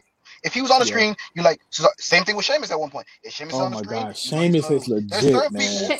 But the thing is, I say it now, Sami Zayn can take a pin and we won't give a damn. It's how you do it. So legit. Yeah, no, Sammy, that's it's how you do it. Check it out. Case in point. Much talent. Case in point. They bury Sammy so much that people are talking about that, Kevin Steen is obviously going to go to AEW. So the talk is like, oh, shit, so Sammy. I don't want to see Sammy. It's just like they fucked him up so much. I don't want to see Sammy anywhere. Yeah, I like him a lot, man. Chance don't believe in people. Somebody got to do the job, Chance. They ruined it. They ruined Sammy for me. Damn. I understand you, man, but can Sammy go? Yes. Was he a great indie wrestler? Of course. Do I think he can still go? Yeah, like even when he speaks now, like when he's like that gimmick he had recently, like the conspiracy theories. Hey, this dude was having me dying. Like this dude is funny. And then with the whole Rich Paul, wow. Hey, Jared, that's a good question. Not to cut you off, but no, go ahead. How do we feel about we haven't even got here? But how do we feel about Andrade turning on Chavo for another manager? Even though Ric Flair. That's stupid. That happened. Chavo gave him the win last night. And it's stupid anyway. I didn't even like that. So why not? Because he gave him the win. That should be the perfect opportunity to turn on him. Perfect opportunity. Set up for a heel turn. They're already he just got there. That's what I'm saying. Okay. He gonna be a heel. The heel energy. I don't know. He's already on true heel faction. If you want to be a heel. Yeah, I mean, he can have a heel faction because he wanted the Lucha Brothers, and they said, "Nah, we good." And then they wanted tag team gold. So who they gonna give him? See, that's what AEW. Yeah, I don't know what story AEW they telling with that. Obviously want to keep it they want to keep it certain ties. So that's why he went to Lucha Brothers. Why he attacked Fuego del Sol. It's obviously it's a luchador thing. We out of luchadors now. So what else they gonna do? To be honest, I didn't think Chavo was gonna be that long anyway. I didn't think so either. I thought he was. I thought it was like a one-time thing, and then. So then, what's the point? If you want to fire Vicky, why would you hire Chavo? Well, maybe he's gone now. All right, we'll see. He's trying to have I didn't see his father-in-law, his soon-to-be father-in-law. Yeah, I said now that makes sense. So why maybe Ric Flair's gonna be okay? No, that's fine. It's just what was the point of Chavo? Ric Flair was an option before. Remember, what do you mean? What do you mean? What's the point of Chavo? That's like the ultimate rub, a Guerrero in your corner. But nobody don't care about no Chavo Guerrero. Nobody don't care about Chavo Guerrero. Nobody care about Kerwin White. Like nobody really care. Nah, man. Nobody. Nobody don't care about no rub from Chavo. Like Chavo was amazing. No, it's not about whether or not you like Chavo. And he's a Guerrero. I'm a Johnson, but nobody thinks I'm like you not getting rubbed like I'm the Rock cousin. Like nobody don't care. Shut up. Like nobody don't care. Chavo, come on, man. Chavo is not it. No, yeah, Chavo ain't it for me. I'm not gonna lie to you. Yeah, that did nothing for me. I thought it was cool because I like Chavo. Before. Yeah, exactly. See, exactly. I'm thinking, Chavo he's gonna be his manager. I'm like, Andrade, like he's struggling with his English a little bit, but Chavo, worked the mic for him and, like you said, help him get over. Huh? No, I was talking to D. He said Chavo's trash. That's extreme. I wouldn't say that. Dang, that's tough. Jared said it too. What is you guys and Brian Cage? Brian Cage is not good. Yeah. Lance Archer, Lance Archer, I give you that, but he's just too old, so he can't go like he used to. Brian Cage, like we said before, he's a great look, but he's too stiff. He doesn't move. He doesn't have mic skills. Like there you go. Wardlow. He's Goldberg. Wardlow to me is perfect. Thank you. He's Goldberg. There you go. Wardlow needs the push. 20 years for me, because I ain't that old. 20 years of Vince telling you big guys are good makes you think big guys are good. That's why people keep asking about it, because we are programmed to think you huge. Why you not good? Yep. Right. I love luchadors. I love technical wrestlers. I love small wrestlers. But there's something about a horse that you just, damn, look at that motherfucker go. But that's true, because we still do love big wrestlers though. Like we want to see somebody who's like Roman. Like we want to see somebody like him. Like yeah, but Roman, they signed the Uso younger brother, and my first thing was, damn, he bigger than both of them. That's my first thought. Yeah, we want to see big guys, but he's just not it. Next, I mean, big guys that can move, like Big E. With some charisma, something. With some charisma, exactly. Keith Lee, paint dry. Keith Lee, exactly. Agile, I want to see him suplex somebody and bounce right back up. We love Brock Lesnar. We love Bray Wyatt. We love Bobby Lashley. Right. We have guys that we just absolutely love. It's just like, dang. Look, Jared, I will give you credit where it's due. Brian was a lot better in Impact, but I still just can't rock with him. But he was actually decent in Impact, but I just can't rock with him. He's just not my cup of tea. Like I just can't fuck with him. He was a big fish literally in a small pond. That's why. So it's like, what else do you have to watch other than him? So yeah. I don't know. Maybe I'll go look at some additional Brian Cage matches, and let me say that too. I'm being a jerk. Yeah, I'm being a jerk. So what I do is just to be fair. I'll be fair, right? Watch him a little bit more. Yeah, I just pay really close attention to him. Y'all can go do that, but I see him in person twice. I'm telling you. Yeah, you're good. No, you straight. I'm not. I'm ignorant-ish, because I've seen the rest of it. It's just like, ugh. But you got to have more than 2 matches, I guess, to see something. Another thing is, a lot of people think once you're AEW, it just means you're young, and he's a little older than people think. So I guess that's why people want give him his chance before his time is up, because he got up there in age. So it's like, I guess. So I can see the sentiment, because you want to see people you think is good succeed. Yeah. Which is why somebody asked a question earlier about Chad Gable and Cedric Alexander going to be the next releases, and I don't think about stuff like that. I know it happened a lot, but I don't want people losing their jobs and shit like that.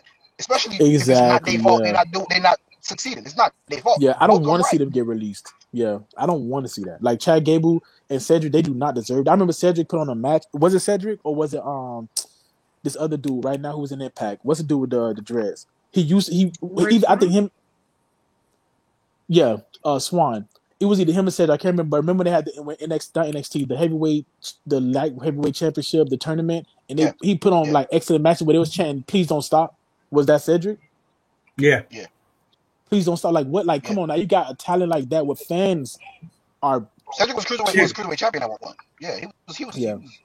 Yeah, because I think Cedric lost to someone, and then Triple H brought him back out and said that he was signed or some shit like that. Yeah. Okay. And I remember during watching that match, I was like, "Please don't stop. Please don't stop." I'm like, I've never heard a chant like that before. Let's keep it funky. Don't act like you don't know that Rich Swann got released because of domestic violence. Yeah, that's Rich Swann's different. Pepperidge Farm remembers. Yeah, so we don't. Yeah, like Rich Swann is different. Like he had charisma, he had it all. But again, they was never going to use the Cruiserweight Championship anyway beyond what it was. So, what was the point? Who's the current Cruiserweight Champion? Anybody know? Nope.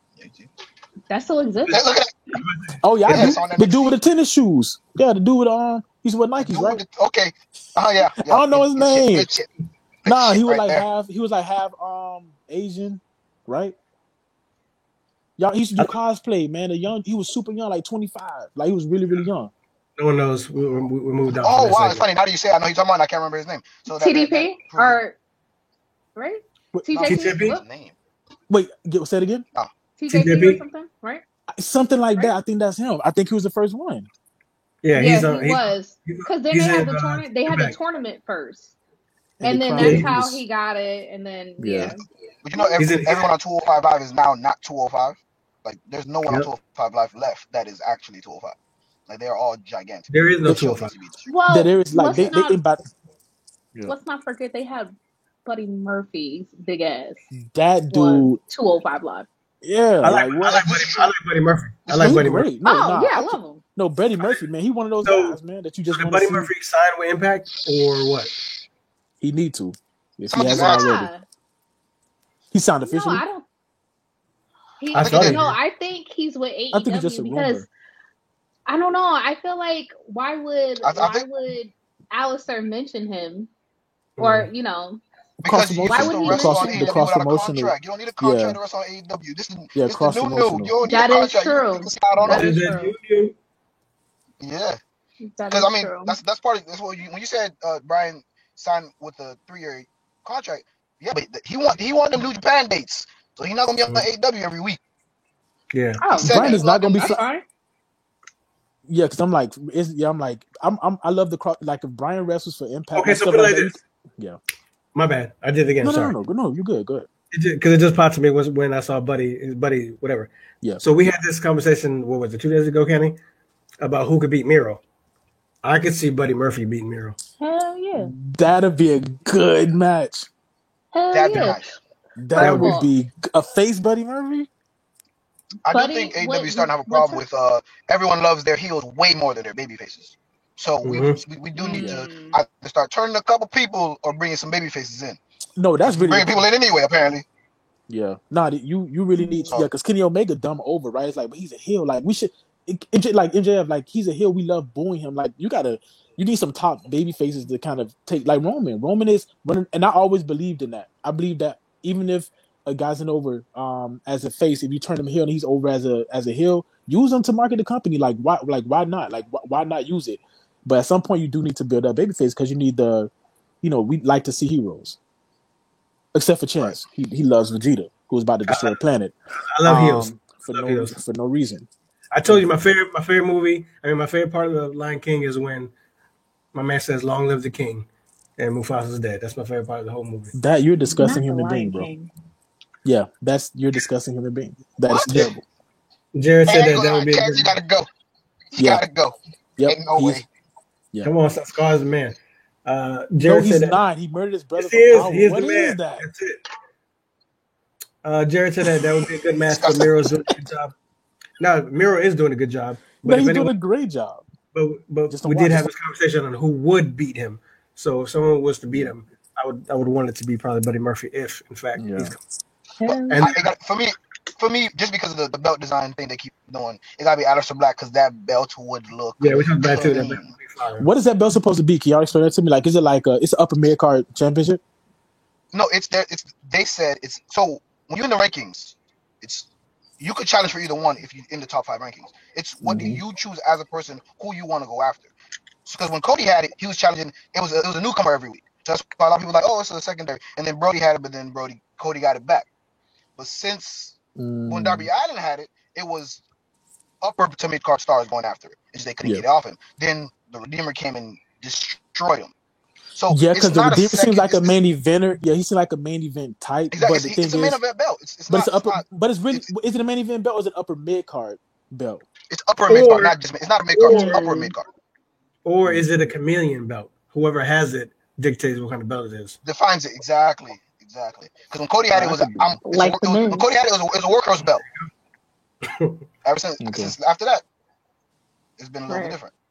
How y'all feel about the women? I don't see Miro ending no shows though, because you got Kenny Omega, you got all these people here. That's part of the thing. I think if we had if our champion was equal footing, if it wasn't Kenny who's so over, then we could switch over main events every while with the TNT belt. But all right, look, Miro and then Kenny not happening.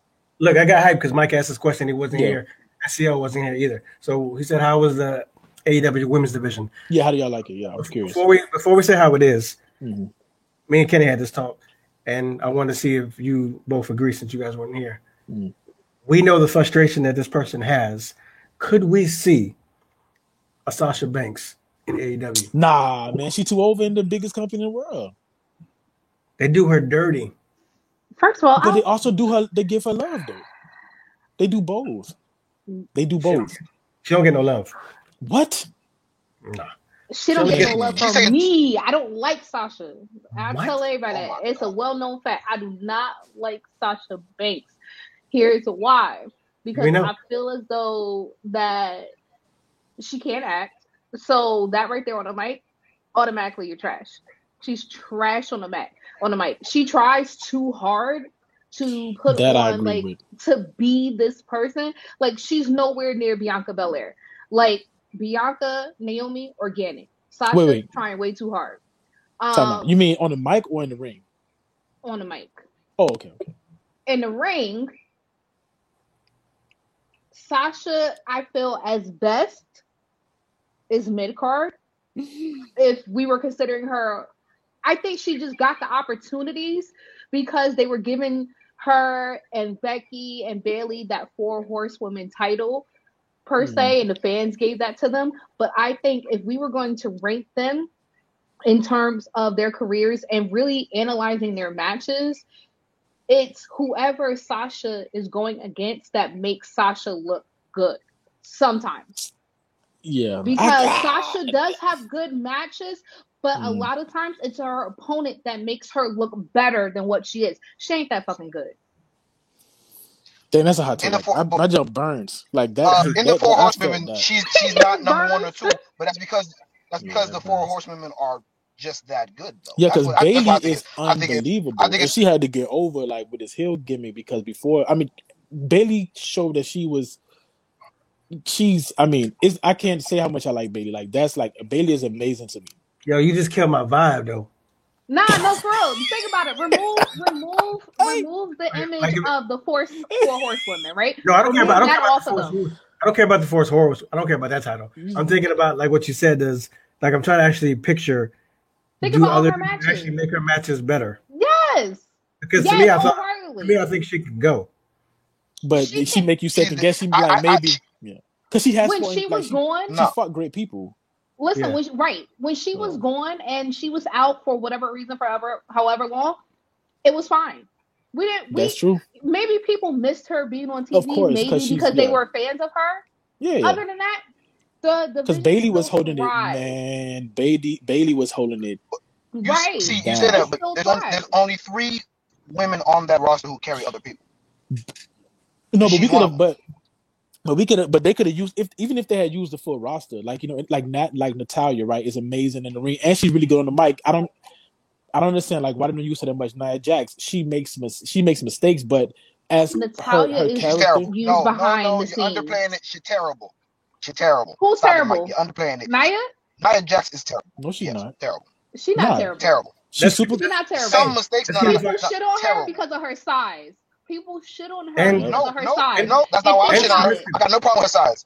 Too many mistakes. You've been wrestling too long to not know how strong you are. Bro, we see everybody make mistakes though. Exactly. We see that often. Yeah, they don't injure other people. Yeah, Nia does it a lot. it's bad luck. Honestly, Kairi Sane twice. Becky Lynch. Come on now. They're not complaining. They don't care. Like man. Right. First of all, when you get in this business, you get punched in the face. What you think your nose not gonna get broke? I'm a fan. I'm complaining. Your nose supposed to get broke. First of all, Nia's recklessness, or however we want to call it. But what about Sasha? Exactly. Did Sasha not have? What happened to Paige? Exactly, reckless. Who was that? Nia never paralyzed nobody. That was one time. Okay. No, she got lucky. She got lucky. She got lucky. No other time. She hit her head on steel steps. What are you talking about? That's also lucky, and she still injured her. The injury was luck because she could have fucking died. What are you talking? Nah, man, y'all doing too hard. It's not hard. Goldberg, we love Goldberg. If you that strong, you gotta know you that strong. Oh, but Goldberg, we love Goldberg. But look at the women. You love Goldberg. I don't love Goldberg. I can't stand Goldberg. No, I'm talking about in general, like wrestling fans love. I'm saying you're talking about wrestling fans in general, like the overall theme with Goldberg. People love Goldberg, right? But he had his punches were hard. He didn't pull it back. He used to hurt people. People loved him, but Nia, you know this because she's a woman. That's what you're also comparing 20 years. Because she's a big woman. You don't understand? People still love Goldberg though. Look, Jared said exactly what me and Kenny said. Nia Jax has a history of injuring people. Sasha not that bad.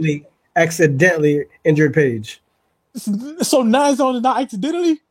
I ain't gonna lie. Kairi saying they look accidental to me. I ain't gonna lie to you, kid. That joke was out on purpose. She just thin. She was lewd. Like, right. If you keep on doing the same thing over and over, is it an accident? Kenny, when we play, yes, because we play football, right? And we play in touch. Who's we? Don't I accidentally run into people? Who's we? Don't I accidentally tackle people? But Mike, you are exact. If you use an example, then we are on perfect point because you are. But it's an accident. So it's an accident. Bam. I have never witnessed. Yeah.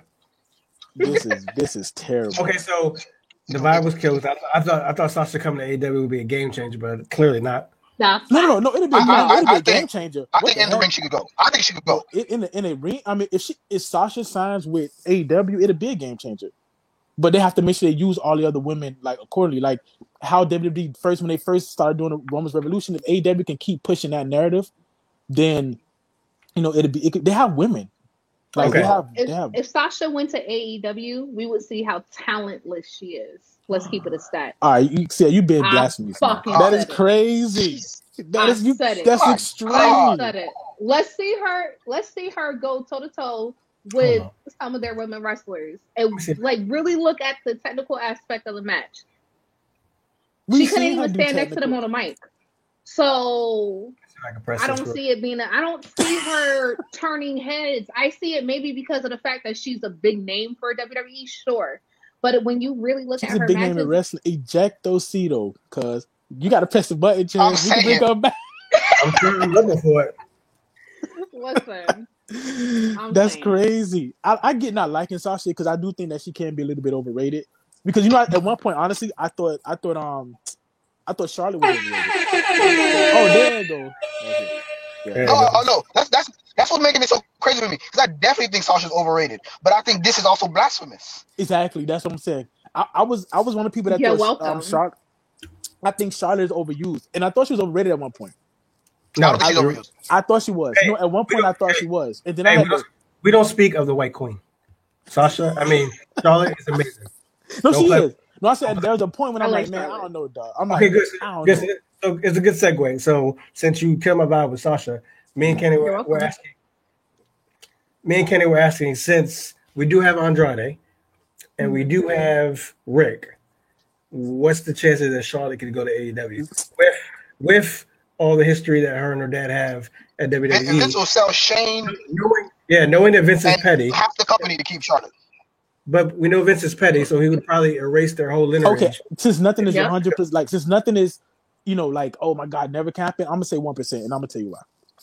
It's the same exact thing as if anybody was free, freaking Stone Cold, John Cena, like anybody. If anybody was free, like some people so cemented in WWE that I thought Mark Henry was that. Let's not get it twisted. I thought Mark Henry was WWE through and through. He bled red and black, whatever they call it is, a blue on SmackDown. But Charlotte different. Like, she's too much. Like, how do you think that would happen? You think Vince would literally not offer her a contract? Or she'd turn the contract down to go with her daddy? Well, I mean, at this point, I don't think it's about money. I don't think it's about money. I think it has her nothing family to over do with there, money. but they're not going nowhere. Like they can still be around each other. Let's keep it clear. Watch the Instagram. She's in love with Andrade. No, it's not that, man. My thing is this: like we seen Zelina sign back with WWE despite her husband being, like where he at. And guess what? It was last night proved that she made the dumbest choice. You think last night proved it? Nah, I knew that when she for her. I think it like 3 SmackDowns ago because it took me a minute, and I'm like 3 SmackDowns ago. I'm like, nah, Zelina, you made because I thought she was straight. I'm like, okay, she signed back. I'm like, okay, they're finna push her. Well, you heard what happened right out the window. You heard what happened with Zelina, right? Why she signed? She signed because right before Aleister left, she thought he was coming back. Oh yeah. So she signed. That's why. Because had she known, she definitely wasn't going to sign back. But ain't they like? Oh, so wait. I'm trying to. How did when they were laying in the bed that night before she signed the contract? He said, They're probably in 2 different places. They're probably in 2 different places, and it probably all happened so fast. But I mean, a quick comment, hey, babe, like the eating dinner, breakfast, getting tattooed, whatever. Like, hey, I don't think I'm gonna sign back. Something like, babe, I don't think I'm gonna sign back. You ain't never been in a relationship where you don't talk 24/7. No, forget that. Exactly, that's my point, right? You don't talk 24/7, but you're literally this is a life-altering decision, right? Right, that's a big communication. Hey, I might not sign back with WWE, so you probably shouldn't sign back either. Because think about the reason y'all said she signed. It was because she thought he was going back. How do you think something? Because according to Aleister, he thought he was coming back too. Yes, because if I remember correctly, they had him record that's true. Something or something like that. Yeah, and then or Virginette, how you they pulled it. Yeah. Well, they released him and whatnot. But either way, I think that was crazy. Poor decision on her behalf. She should have communicated with her husband. So jokes on her because now jokes really is on her because they gonna punish her for him leaving. I mean, either way, if Black was to be over there, you should have known that they don't have faith in you. Like you're never gonna be a star in the women's division. Which makes no sense because she has everything. Like same thing. Like she's charismatic. She can speak on the mic. She's athletic. Like she doesn't have a problem. If she's not a woman, like if they don't want her as a champion, right? They could at least have a match. Oh my God, never mind. I'm going to talk about it because they had an excellent stable, and they dropped it. So, all right. So this is a good question. Let's see if we can get Kenny back in. Welcome back, Kenny. So this is a good question. You probably know more, Kenny, because I don't really watch. I believe Deanna Purrazzo, whatever, is on Impact. Mm-hmm. Yeah. He said, "Who do you think should take the title from her?" I don't really know the division over there. That would be a great time for AEW to actually be using this agreement they have. To me, because ain't nobody on Impact roster on Deanna Purrazzo, unless they hire back Blanchard, which I told you about. Everyone saying she's untouchable now, so that ain't happening. So she's untouchable. That roster again. She's untouchable. That roster just doesn't have.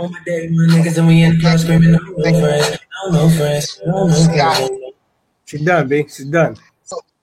So I don't think she's done, but she's definitely untouchable for now. People get over shit. As I was telling Mike, they really do. You can do some of those heinous crimes. She's racist, and you get over it eventually. Bro, we Hollywood, my dude. Like, what you trying to beat up Ricochet?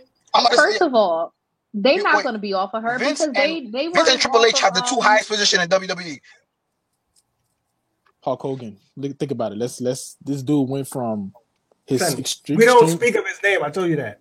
You don't say his name. No, ever. But in an example like what Kenny is saying, Kenny said people can't get over. I know. If you have to compare apples to oranges. If you have to talk about it, you say red and orange. That's it. Yeah. We don't get no shot. People got over Hulk Hogan. They get over Blanchard. I said don't say his name. They're not going to get over her. They got over Terry. They can get over Blanchard. They're not going to get over her. You know why? Because there was evidence or proof of her behavior from backstage people. And if you look at somebody like Velveteen Dream, where it wasn't necessarily like concrete proof, it was all rumored. And look at what happened to him. They basically booed him out of having a career. It's the reason why they did that. That's a little different, but we got to really get into that. Because let's look at barefoot guy. What's his name right now? Matt Riddle. I love Matt Riddle. He had the same allegations. No, okay. Look what you just said. If we can speak it out, we can go a long list, and I'm gonna show you how the difference between Velveteen Dream, and everyone else on this list. Go ahead, Kenny. Go ahead. Darby Allin. There's one. Keith Black. There's only one. Exactly. I was waiting for you to say that. I knew that was going to be it. And also, quite possibly gay. We don't know, bisexual, whatever. Which will make it even more of a big difference. That makes you more. Yeah. That so he's definitely not coming back. They was already tolerating him to begin with. Yep. Look, Rich Swann beat his ex-wife ass, and still has a career, and he's black. Outliers. So it's different job though. Different jobs though. Yeah. If she isn't in AEW, she isn't in AEW and her daddy there. That should say something. That was my biggest sign. If Tully ain't touching her, shit. Oh, I don't know.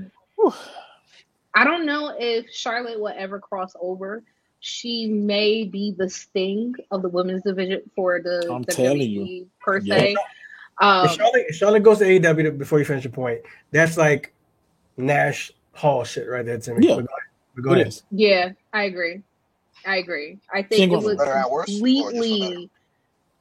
You talk about moving a scale. I think that would really change things because if you want to think about it, no one really saw Daniel Bryan going.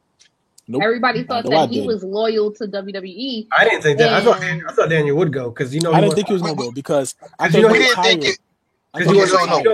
Daniel wants to wrestle people. I thought we thought it after the fact, but we didn't think it when it was Roman versus Daniel. Nobody saw that jump. We thought that meant Daniel Bryan going to Raw. It was when he didn't sign back. Raw gonna get some spice. Yeah, exactly. This is when he did sign back. I'm like, hold on, man, something real funny going on. I didn't think that. Real funny. I thought that the tribal chief said, "Get the hell off the show," and he was going to leave, and he did. Yeah, leave SmackDown. But everyone, but everyone's. If you watch, well, maybe because I just watch Bryan a lot, but he's always said in interviews like he would love to go against New Japan dudes, like he always wanted to do. No, of course, no. We know what you talk, but then when you got the biggest company and you one of their stars, you don't have no like. You give me. He wasn't just part of WWE. He had influence. I don't know. I guess I'm not. I never thought he was loyal to WWE. No, not loyal to. I didn't think so, but they definitely gave him concessions they don't give people. That's what I'm saying. He got Drew Gulak on TV. Yeah. Drew Gulak in a technical wrestling match for a belt that AJ was going to win anyway. That coddling is the reason why he left. That's why he left. Because exactly. Bryan even came out and said it. He was like, "Listen," he was like, "Vince was too overprotective of me." Yeah. So I left. Yeah. When Vince saw Daniel on AEW, he was. I could see like Stephanie was just like talking to her dad and was just like. I hate this guy. Listen, think about this though, because that was a Nido mover. No, it was because of who this dude, the American Dragon, because he's been in our sight from it's indies to NXT to people saying, "Yo, push him," and the whole movement started because of him. Mm-hmm. Yep. And the way they set it up with Cole coming out first killed it. It was crazy. Bro, it was crazy. The setup was booking. That's crazy. I guess we're not getting Daniel Bryan. Yeah, because I'm like, wait, hold on. Right. That's exactly what I thought. I'm like, okay, he really not. I'm like, okay, it's just a room. Like, he ain't gonna come. But like, well, then how's he gonna even make an appearance, right? Because Adam Cole, how you gonna make a bigger appearance? That he was supposed to go for Arthur Ashe, which is the show in New York, but then because of COVID, they was gonna bring him all out. But now we're at the end of all out. He ain't come out. Okay, that's what I thought. I'm like, he's not really coming. Okay. Me, I'm like this. Oh, I'm like, okay, it's just a moment. He ain't really signed for real. I'm like, okay, he really signed. That boy. I was like, kayfabe back alive? What the fuck? Yeah. Especially if you compare it to Punk, where Punk came out at the very beginning of the show. It was like here because Adam Cole was a big presence, right? Yeah, for like wrestling fan addicts, right? Adam Cole was a big thing, like for just not casuals, but just for wrestling fans. That's why Adam Cole was so big. So I'm like, all right, man, you can't really top this, right? Like but then it didn't happen because he turned heel, like in a couple of seconds. That threw me off too. Yeah. And then when Dan came out, I was like, oh, okay. I was there just that whole paper. I thought I was like 8 years old again. I'm telling you, right. Bro. But JR, I genuinely feel like I was watching PWG or something, bro. Like in some garage, but just with a loud crowd. Like it made no sense. Right? We got all these PWG but with star power and with such star power, like that's the thing, man. And Jordan kept saying something too all week. Everybody. It's a great time to be a wrestling fan, not an AEW fan. Not like it's just because this is great for wrestling. Period. This is gonna bring the best. One or two things gonna happen. Because whether you want to or not, you have to compete. Exactly. Mm-hmm. So this is gonna be one or two things for WWE. And as a fan, obviously, I grew up on WWE. Like, it's like either it's gonna bring out the best in them, or we're gonna see them passing the torch in like 5-6 years. Like, it's gonna be over. Like, it's gonna be like not done because they can't be done. Exactly, not over. But like when they have been superseded by Wednesday night show, you give me like it's like it's this is the top company that you want to tune in to. So here's my thing. Here's my repercussions from this.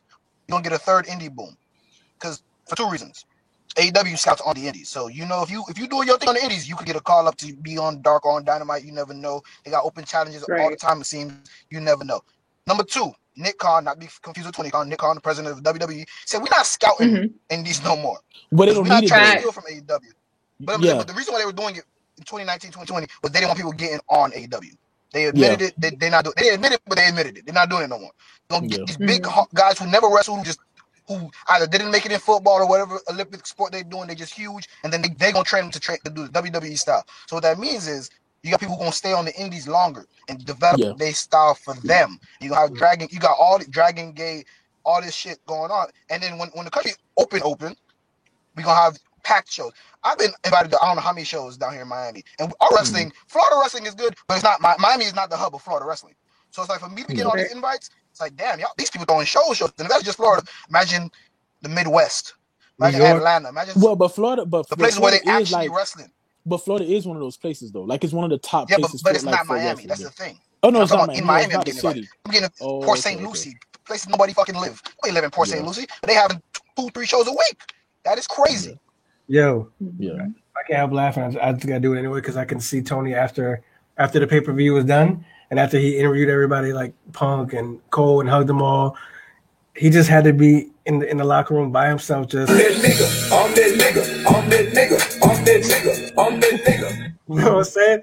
Because he just pulled that would be me shit off. Like, it was just so fire. I love Tony. I love the fact that he's a fan. I love what he's doing. It's just Tony we trust, B. Yeah, and let me tell you something. Vince needs to listen because he don't have to watch AEW, but he needs to listen to the reason why his wrestlers love not just his, but why wrestlers are going to AEW. He listens. No. His processing, the way he mentally processes it is not there. But that's one thing we got to make very clear. We got to make something very clear. Roman, and you can see WWE is the big. They admit this all the time, so it's okay. Yeah. There's part of it that they say that I think is wrong, but WWE isn't wrestling. They're sports entertainment. Roman said it last night. Vince has not said the word wrestling in like 40 fucking years. They're not wrestling. AEW is pro wrestling. They're no. But the problem, my problem with the WWE statement is they say we are sports entertainment. We make movies. Not on your weekly TV shows. You don't. Y'all might be making Marine 6 or whatever the fuck y'all making, but y'all not making movies on TV anymore. Y'all used to. They used to. Ruthless Aggression, Attitude Era. Hell yeah, that shit was like a movie. Look, this is my prediction. This is what's happening. This is what's happening. Now we only. What you saying, Mike? They said now basically now we only got Roman is on. No, but during the Attitude Era, during Ruthless Aggression, you didn't turn off Raw. Dude, listen, this is what I'm saying. I don't turn it on. Right. I'm about to co-sign with Kenny. What I see is AEW is WCW when the Monday Night Wars is going off. Yeah. And Roman is legitimately Stone Cold. The only thing that's keeping that shit going. The only reason why you watched back then was to watch Stone Cold and Undertaker. That was it. But then they built on that. They built on it. The Attitude Era was born because of Stone Cold and Undertaker, and boom, boom. Then they got back in. Obviously, they started transitioning to The Rock, and then right now the only thing you're really watching, the only reason why you're really watching WWE is the Roman segments. Because you have the number 3 heel in the world right now, which is Roman. He's number 3 because MJF is number 1 to me. The king of him. They legitimately put everybody on SmackDown because Roman's there. Like, no, see that was a mistake because the thing is, the issue was that they put people on SmackDown. They took people away from Raw. See, Drew is the face that Roman couldn't be, right? So you have a face. Bobby is a powerful heel, but it's like, well, where's the other stars? Because Finn Balor should have been on Raw if that's the case. But they know no one watching Raw, Mike. But that's the point. That's why I have to bring him on. Okay. People, let me correct that because people are watching Raw. No, I know what you mean, but 1.5 million people, but it's the same 1.5 million people every week. They're not going to leave it for no matter who comes. So you don't keep that audience. It don't matter. You're gonna keep your people. Draw more eyes to SmackDown. Is what you're gonna do. You're gonna add. But it's like watching a train wreck. Add to SmackDown. Exactly. But the thing is, you can't turn away from it, but you want to watch it. Yeah, because like you want to hold. It's like watching a train wreck. Yeah, you look at. Oh my God! You say that. Oh, let me see. But as Chaz can attest in his mentions on Twitter, the people who like WWE, who like Raw, they like Raw. They like it. Like we might shit on it. That's there might be segments we like, but they love it. No, I can't. No, you see some of the Fiend or Roman Reigns avatar. Do not engage. Do not engage. They finna flame you for whatever you say. Really? I show you. I show Kenny. This dude tried to troll me on Twitter because I said something about Raw. I gave him a little light jab. Nigga blocked me. Oh, that's what you were showing us. Bro, the crazy thing about it is the thing he said was damn near the same thing Chance said. He said, "Does anyone else feel like Raw is an 8-hour movie?" But he was saying like you would want to see an 8-hour movie. I like movies, but I ain't saying 8 hours to watch no damn movie. Wow. Chance damn near said the same thing, but that's what he said. The other guy said, "That's not 8 hours, Mike. We can say what we want about how long it is. It is not 8 hours." People legitimately saying this is 8 hours great movie. I want to see in the theaters for 8 hours or at home or in my car wherever you watch movies for 8 hours. Hell, fuck no. That's a work shift. That's no. That's terrible. Yo, big up to the work shift. They done messed up because now I know that when we go live, I can use my little sound effects. It's over. I can't. It's over. Cannot. Oh, shoot. Nah, I think. Who was that? If you was look that at SmackDown, D-Gaff, Vince ain't retiring. I'm sorry. Y'all have to pry WWE out of his literal dead hands. Vince. The man still go to the gym. Like he's surviving. He powerful. Vince ain't letting go until he passes rich people already live forever. You talking about a rich person who work out? Man, Vince gonna live to 120. The crazy thing is, and he probably got the Walt Disney machine where he gonna probably preserve his body and come back one day. He'll just be like a head in The Simpsons. Like,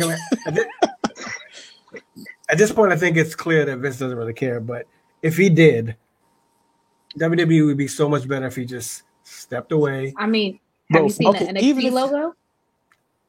I love the changes of the colors and stuff. You know what threw me off? I'm okay with that. You know what like a little color to me though. You know what threw me off? I did. Hold on. You know what threw me off? Yeah. It's so Vince and Bruce are supposedly running it, right? Supposedly. It threw me off. It threw me off that they chose Wale to be the theme music. Oh, because they have to listen. That threw you off? Wait, because it's Vince. Because Vince and Wale just doesn't mesh. Well, Wale a wrestling fan, so he probably like somebody called.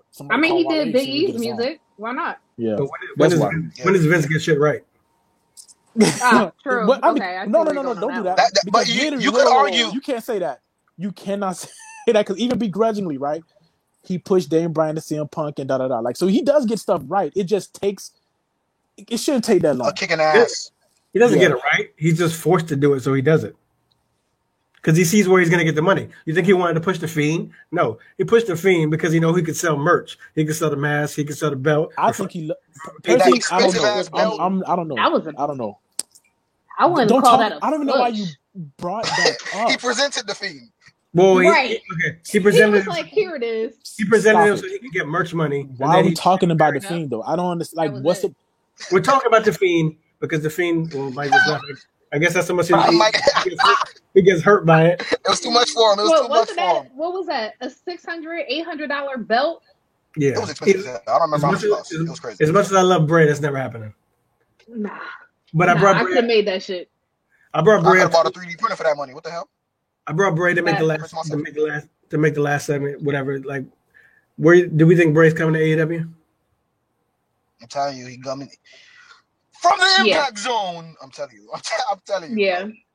I do have a little bit more help than I did before, because we see the Dark Order having little tats and a little bit more breaky. It's looking more like you. I'm having a little hope, but I don't know that Undead Realm and Impact also calling his name. So, Kenny, I think you're 100% right, especially with the changes right now going on with the Dark Order. Like, they were just fighting against each other. I think Bray is going to come in at some point, and especially, like, we know how close he was, to their leader. So I think that has a strong influence on it. I think that Bray, just his heart is going to be with AEW. I feel like he feels as though that he would do a service, to his brother just by coming over and really carrying it. So, and at the same time, we don't know where that could lead Braun or Adam, because at the same time, you have Vince that is trying to scramble to see, hey, I know I fired you, but you want to come back? Kind of. Braun sent that tweet out to Bray. That said, I'm waiting on you, brother. I saw that. I did see that. So one thing that is real interesting to me is, I know it's a little different because Punk was a free agent, but Punk said, I forgot when it was. It was in one of these interviews. He said he was talking to Tony for fucking months. Like, a lot of people are like, oh, they're just signing all the WWE talent, blah, blah, blah, which I hate that argument because, especially the guys that they signed recently, they were other places longer. They were with PWG and ROH way longer than they were in WWE as far as Cole and Daniel Bryan. So, like, saying that makes no sense. But the fact that they don't just do it, they think about it. They damn near book while they sit in there. Same with We Fantasy book. That's what Tony do damn near every day. Whenever they got something wrong, because we can say they've gotten some stuff wrong. Damn near every debut, because Christian's debut wasn't all that good. Miro's debut with the best friend, that whole gimmick wasn't. But every time they get something wrong, boy, do they fucking fix it. Christian went on an unbeaten streak. Right. Great match against Kenny Omega. Miro right now, killing it. Like, every time they mess up, they fix it. Because they can do that. Even though they doing long-term stories, they're not doing it with blinders on. It's not tunnel vision. They trying to get the bag. So yeah, I can see Bray coming out. They probably, maybe not before, they wasn't thinking about it before, or because the Dark Order didn't want a new leader, so they said outside of kayfabe, they all said that. Bray said he didn't want to do it. He didn't want to disrespect. But when you get more time and you've grieved on top of that, you could think, wait, we could have something here. Because I'll be honest, the Dark Order was over with Brody Lee. They were over. Now it's like, and I'm not just saying because they're doing this breakup stuff. I'm saying, like, for a while, it was like, even with the cyclical roster, anybody was asking for John Silver, but they were for a while. People want to see Johnny Hungy every week. Now it's like, okay, they're on the show. We don't even know if Bray and Brody had conversations of Brody telling like, yo, it's lit over here. Like, if you ever get out of there, like, you should come over here. Like, that could be something that, if they had that conversation, could be weighing on them. Like, damn, I didn't want to do it, but we did have conversations that I should come over here, so maybe I should. So we never know. But I know you can't be a fan like Bray and not see what's going on in AEW and not just be all into that. Like, damn, they're having fun over there. Every picture they showed of every talent that came over there from the old company, like, all you can see was the smiles. Like, oh shit, like, they're having fun over here. And that's what wrestling's supposed to be. It's supposed to be fun. Sure. I think BT is good for a lot of things. I think that's what it's best at. Look at Mike. It's showing you how much. Mike left guys in the chat. I'm sick. Tell me I have a question. Go ahead, Mike. You're on the air.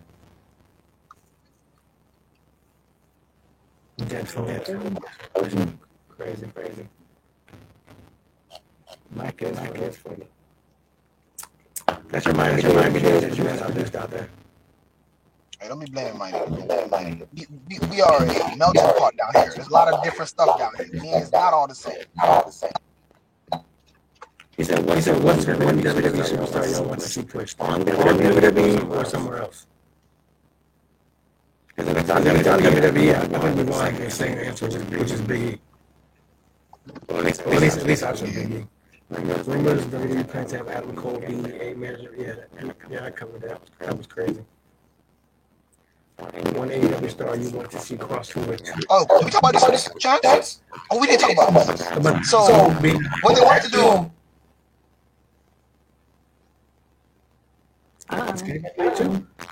Man, what's wrong with your connection out here? It's a Miami thing.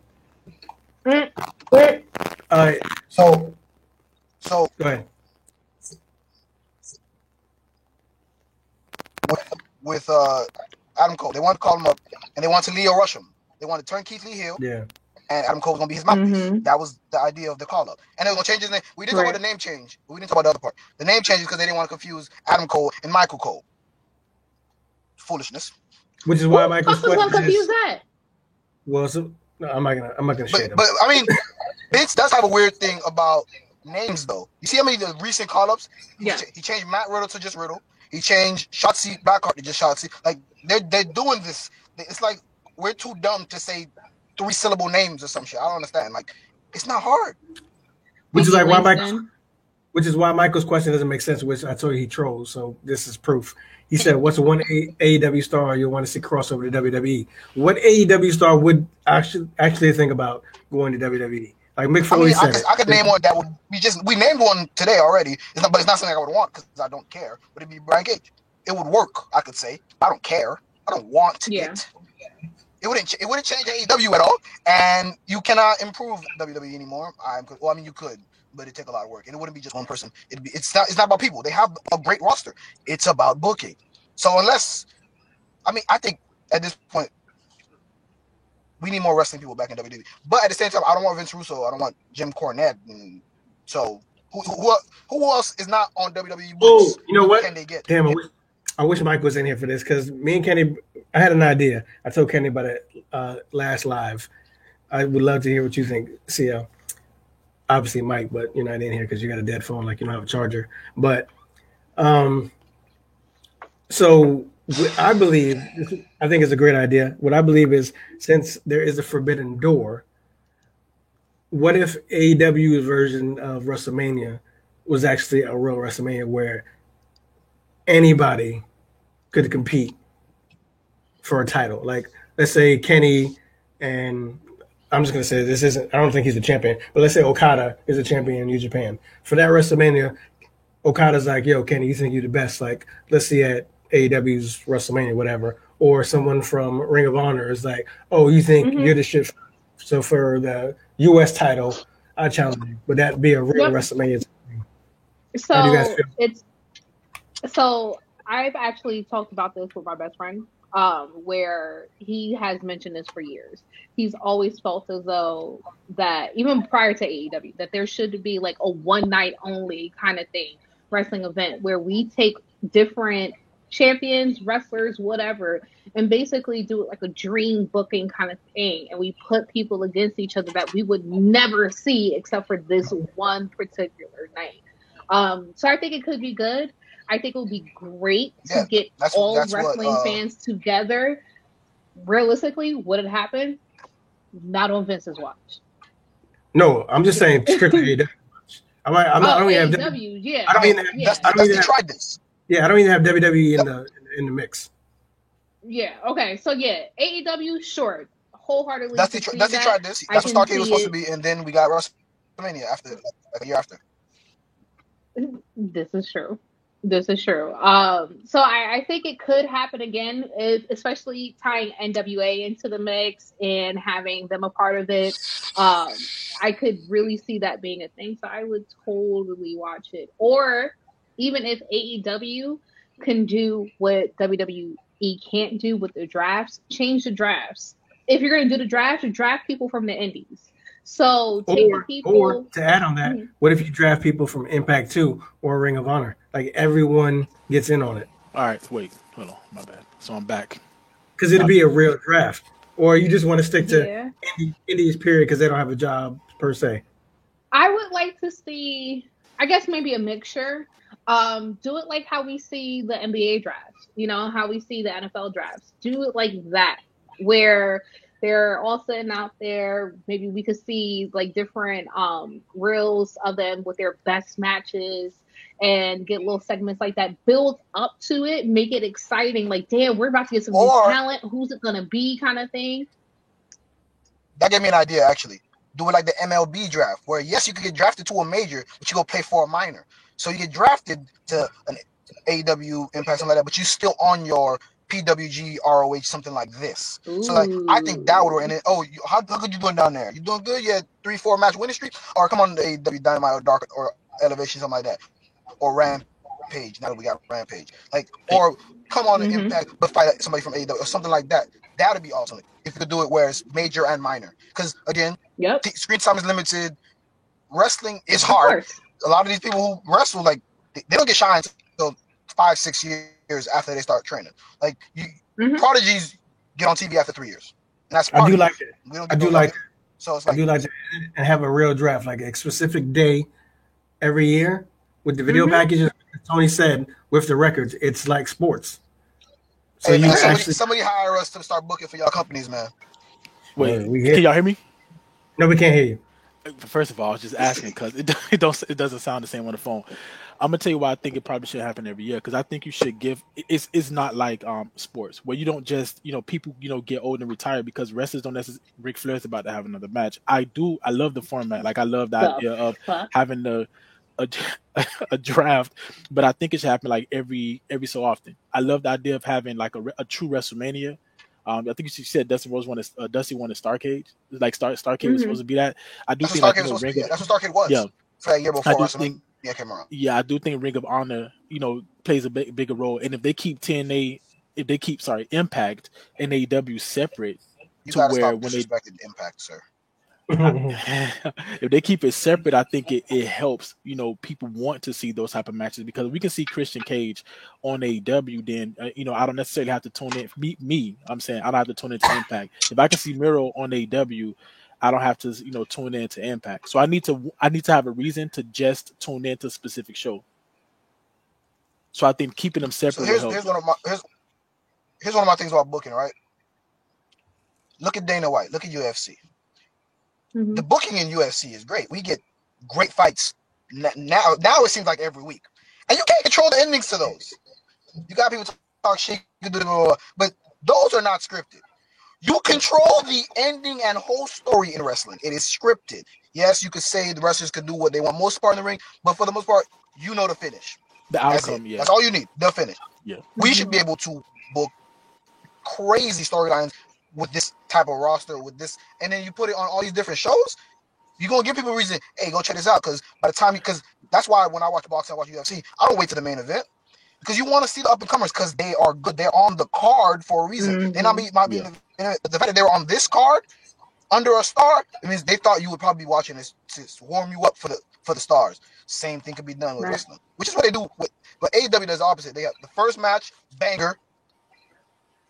You got to be here. You flip it through channels. You see this shit. Come in here, banger every time. That first match on AEW, it has yet to fail me. Yo, I just tweeted about that last night. They got a little lull after that a little bit because you do your talking segments, you do whatever, calm down. This is for the real wrestling fans and stuff like that. Because if you was flipping, and you was interested, you already had a reason to stay. Again, we've talked about. Oh my gosh, I don't know what is that. Can your mic messing up?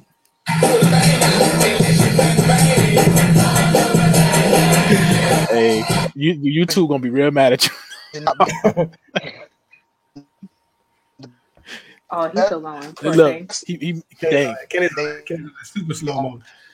Almost. And he don't even know. What is that, Metro?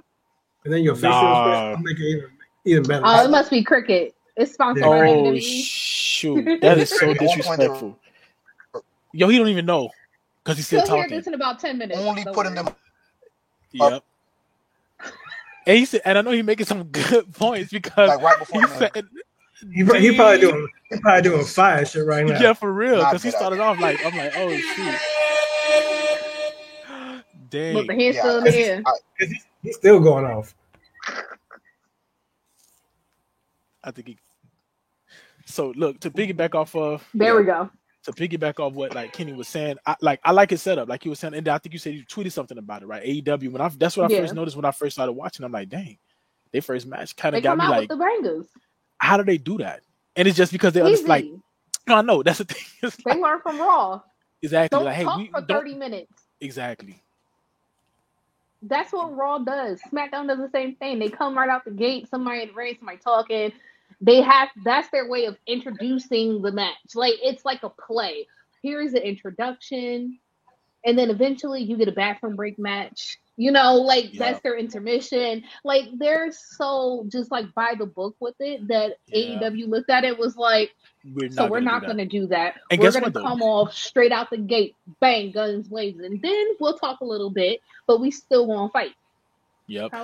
Cody learned, and I think having somebody like Cody and Chris, like in spots of influence, who came from that background, could say, look, when they was constructing like everything, when they knew they was about to be big time, like, look, this is probably gonna work, and this we know for a fact will not work. Kenny, you back?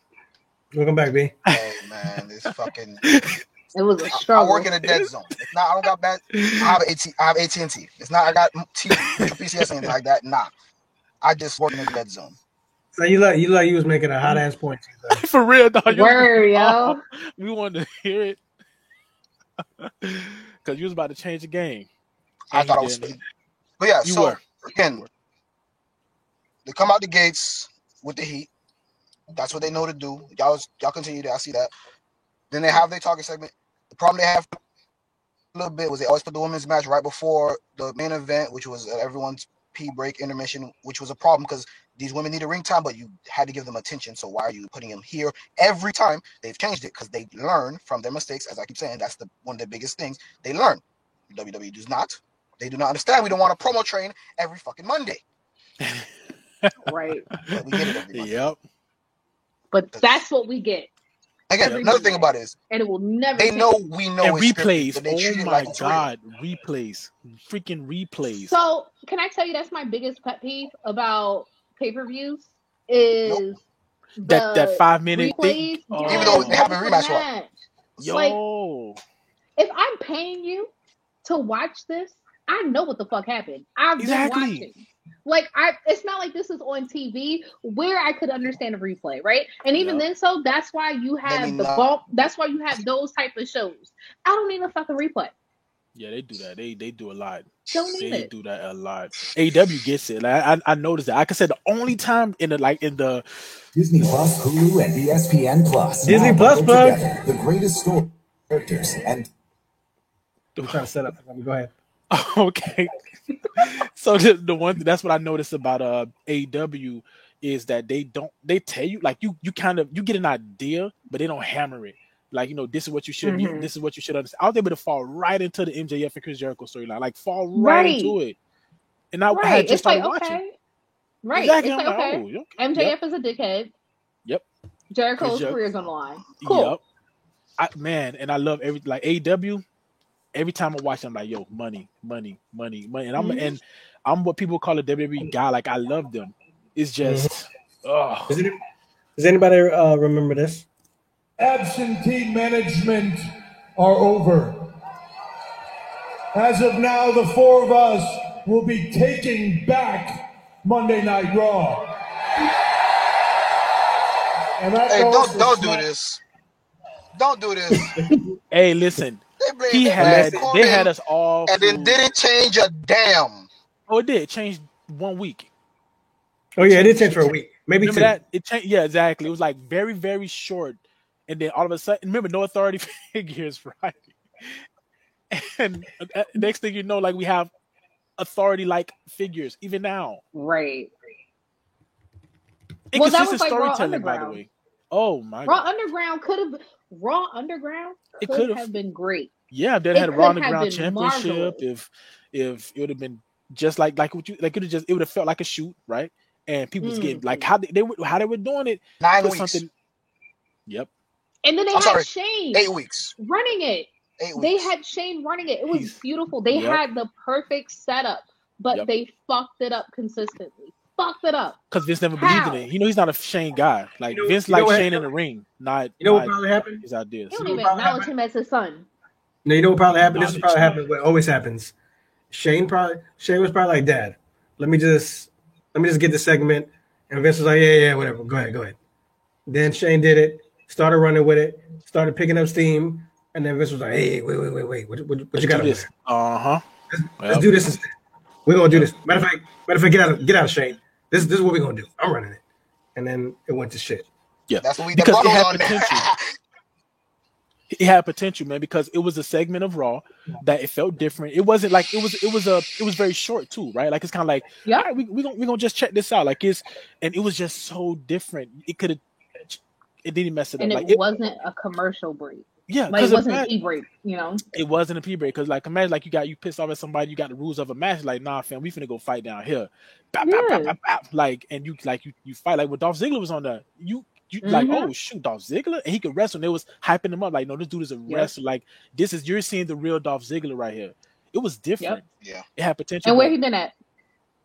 In an excellent tag team that does nothing. Dirty Dogs. Comedy shows. Dirty Dogs. Dirty Dogs. Yo, perfect segment. I've been wanting to try to end this, but we just can't because the kid's not getting fly.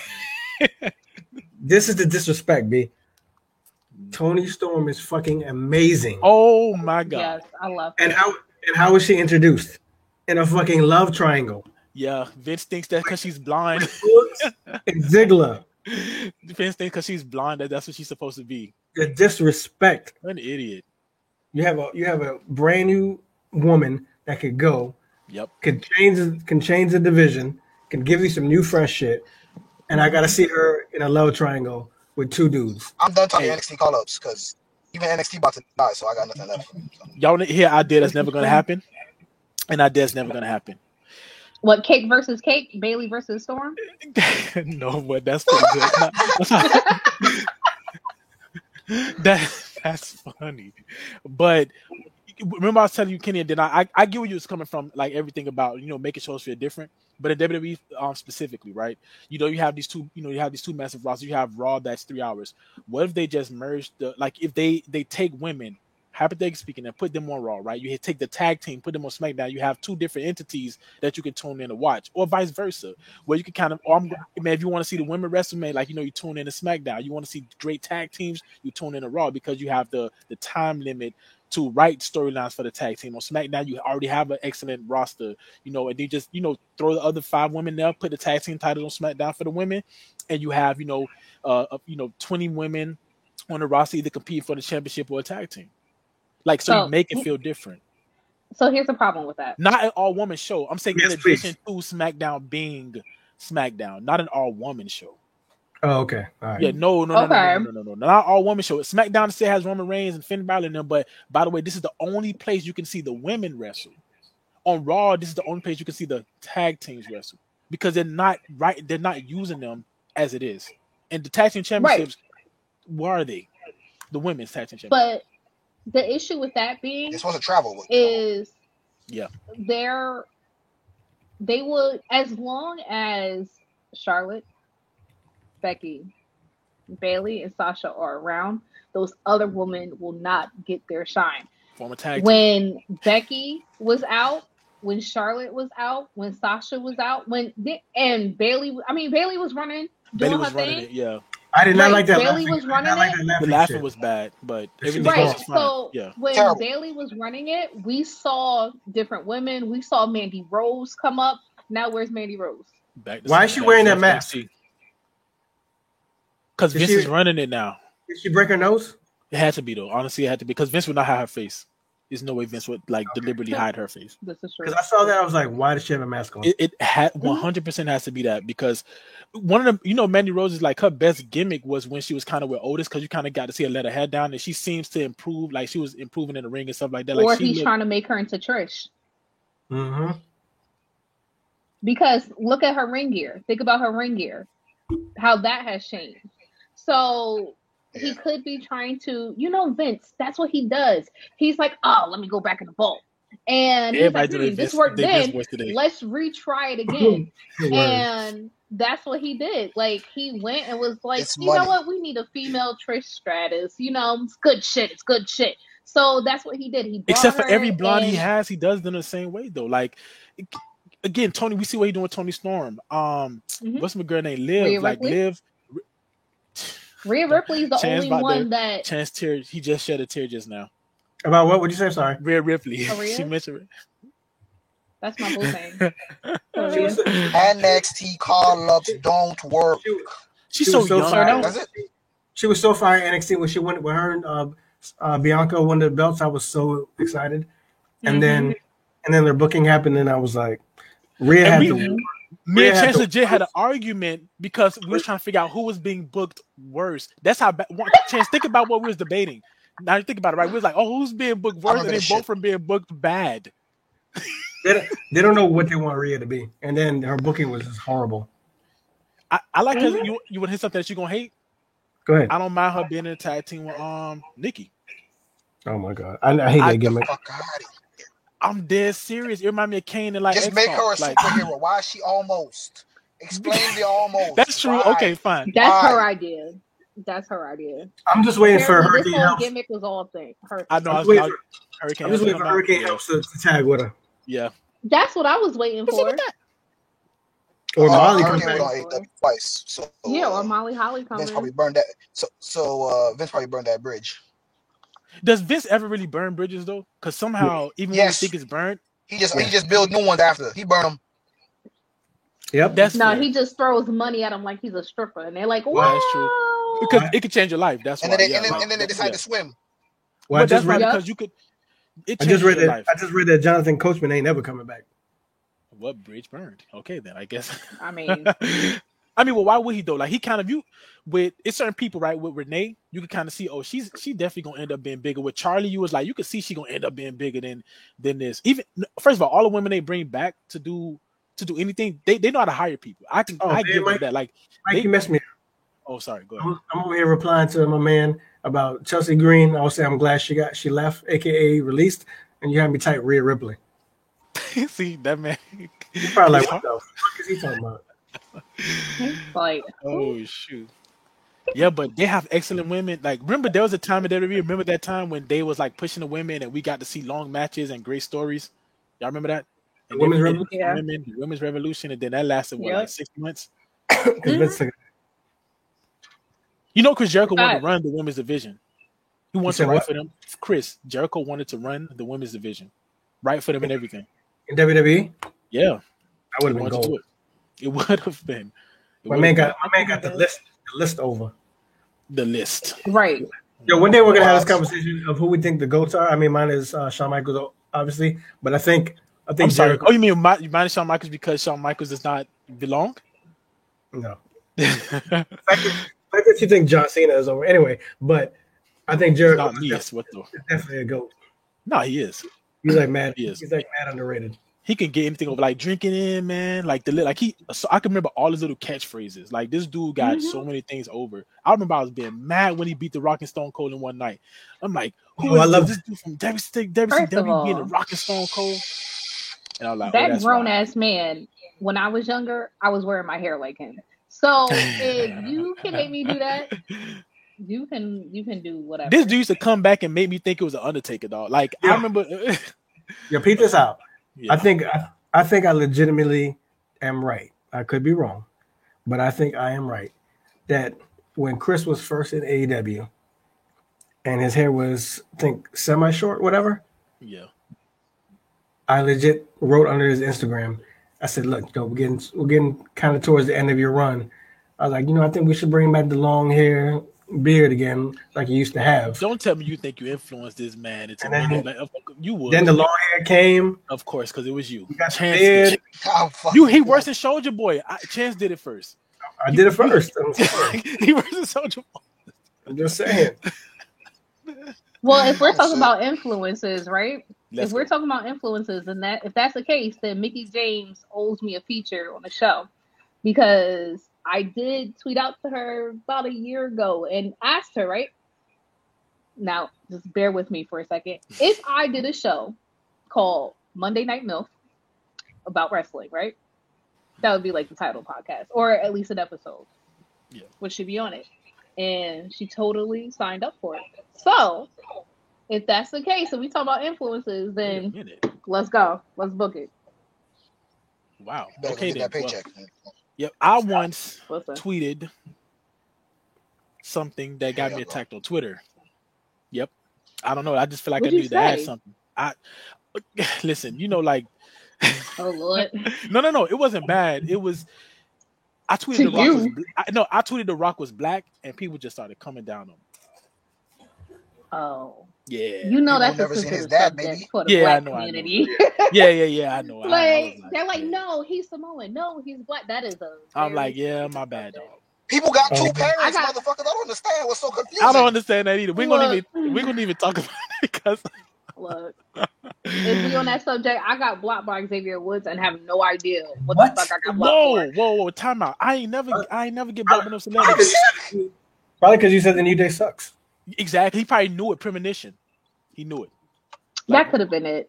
That, if anything, because I'm never the type that will, like, at a wrestler and say something disrespectful. That's just not me. At the end of the day, they're humans. They're people. This is their character. I don't do that shit. Even if I'm talking shit about Sasha, I don't add her. That's just how it goes. But I'm like, damn, Xavier, what the fuck did I say that you somehow saw it? He probably knew. That made you be like, bitch. Like, I just want to know what the fuck I said. Like, I have to know. Like, I need to meet him one day. Be like, it's the same way that Buddy found Chance's tweet. If people go on Twitter and they just type in WWE Raw, they type in their own name and they want to see what's going on.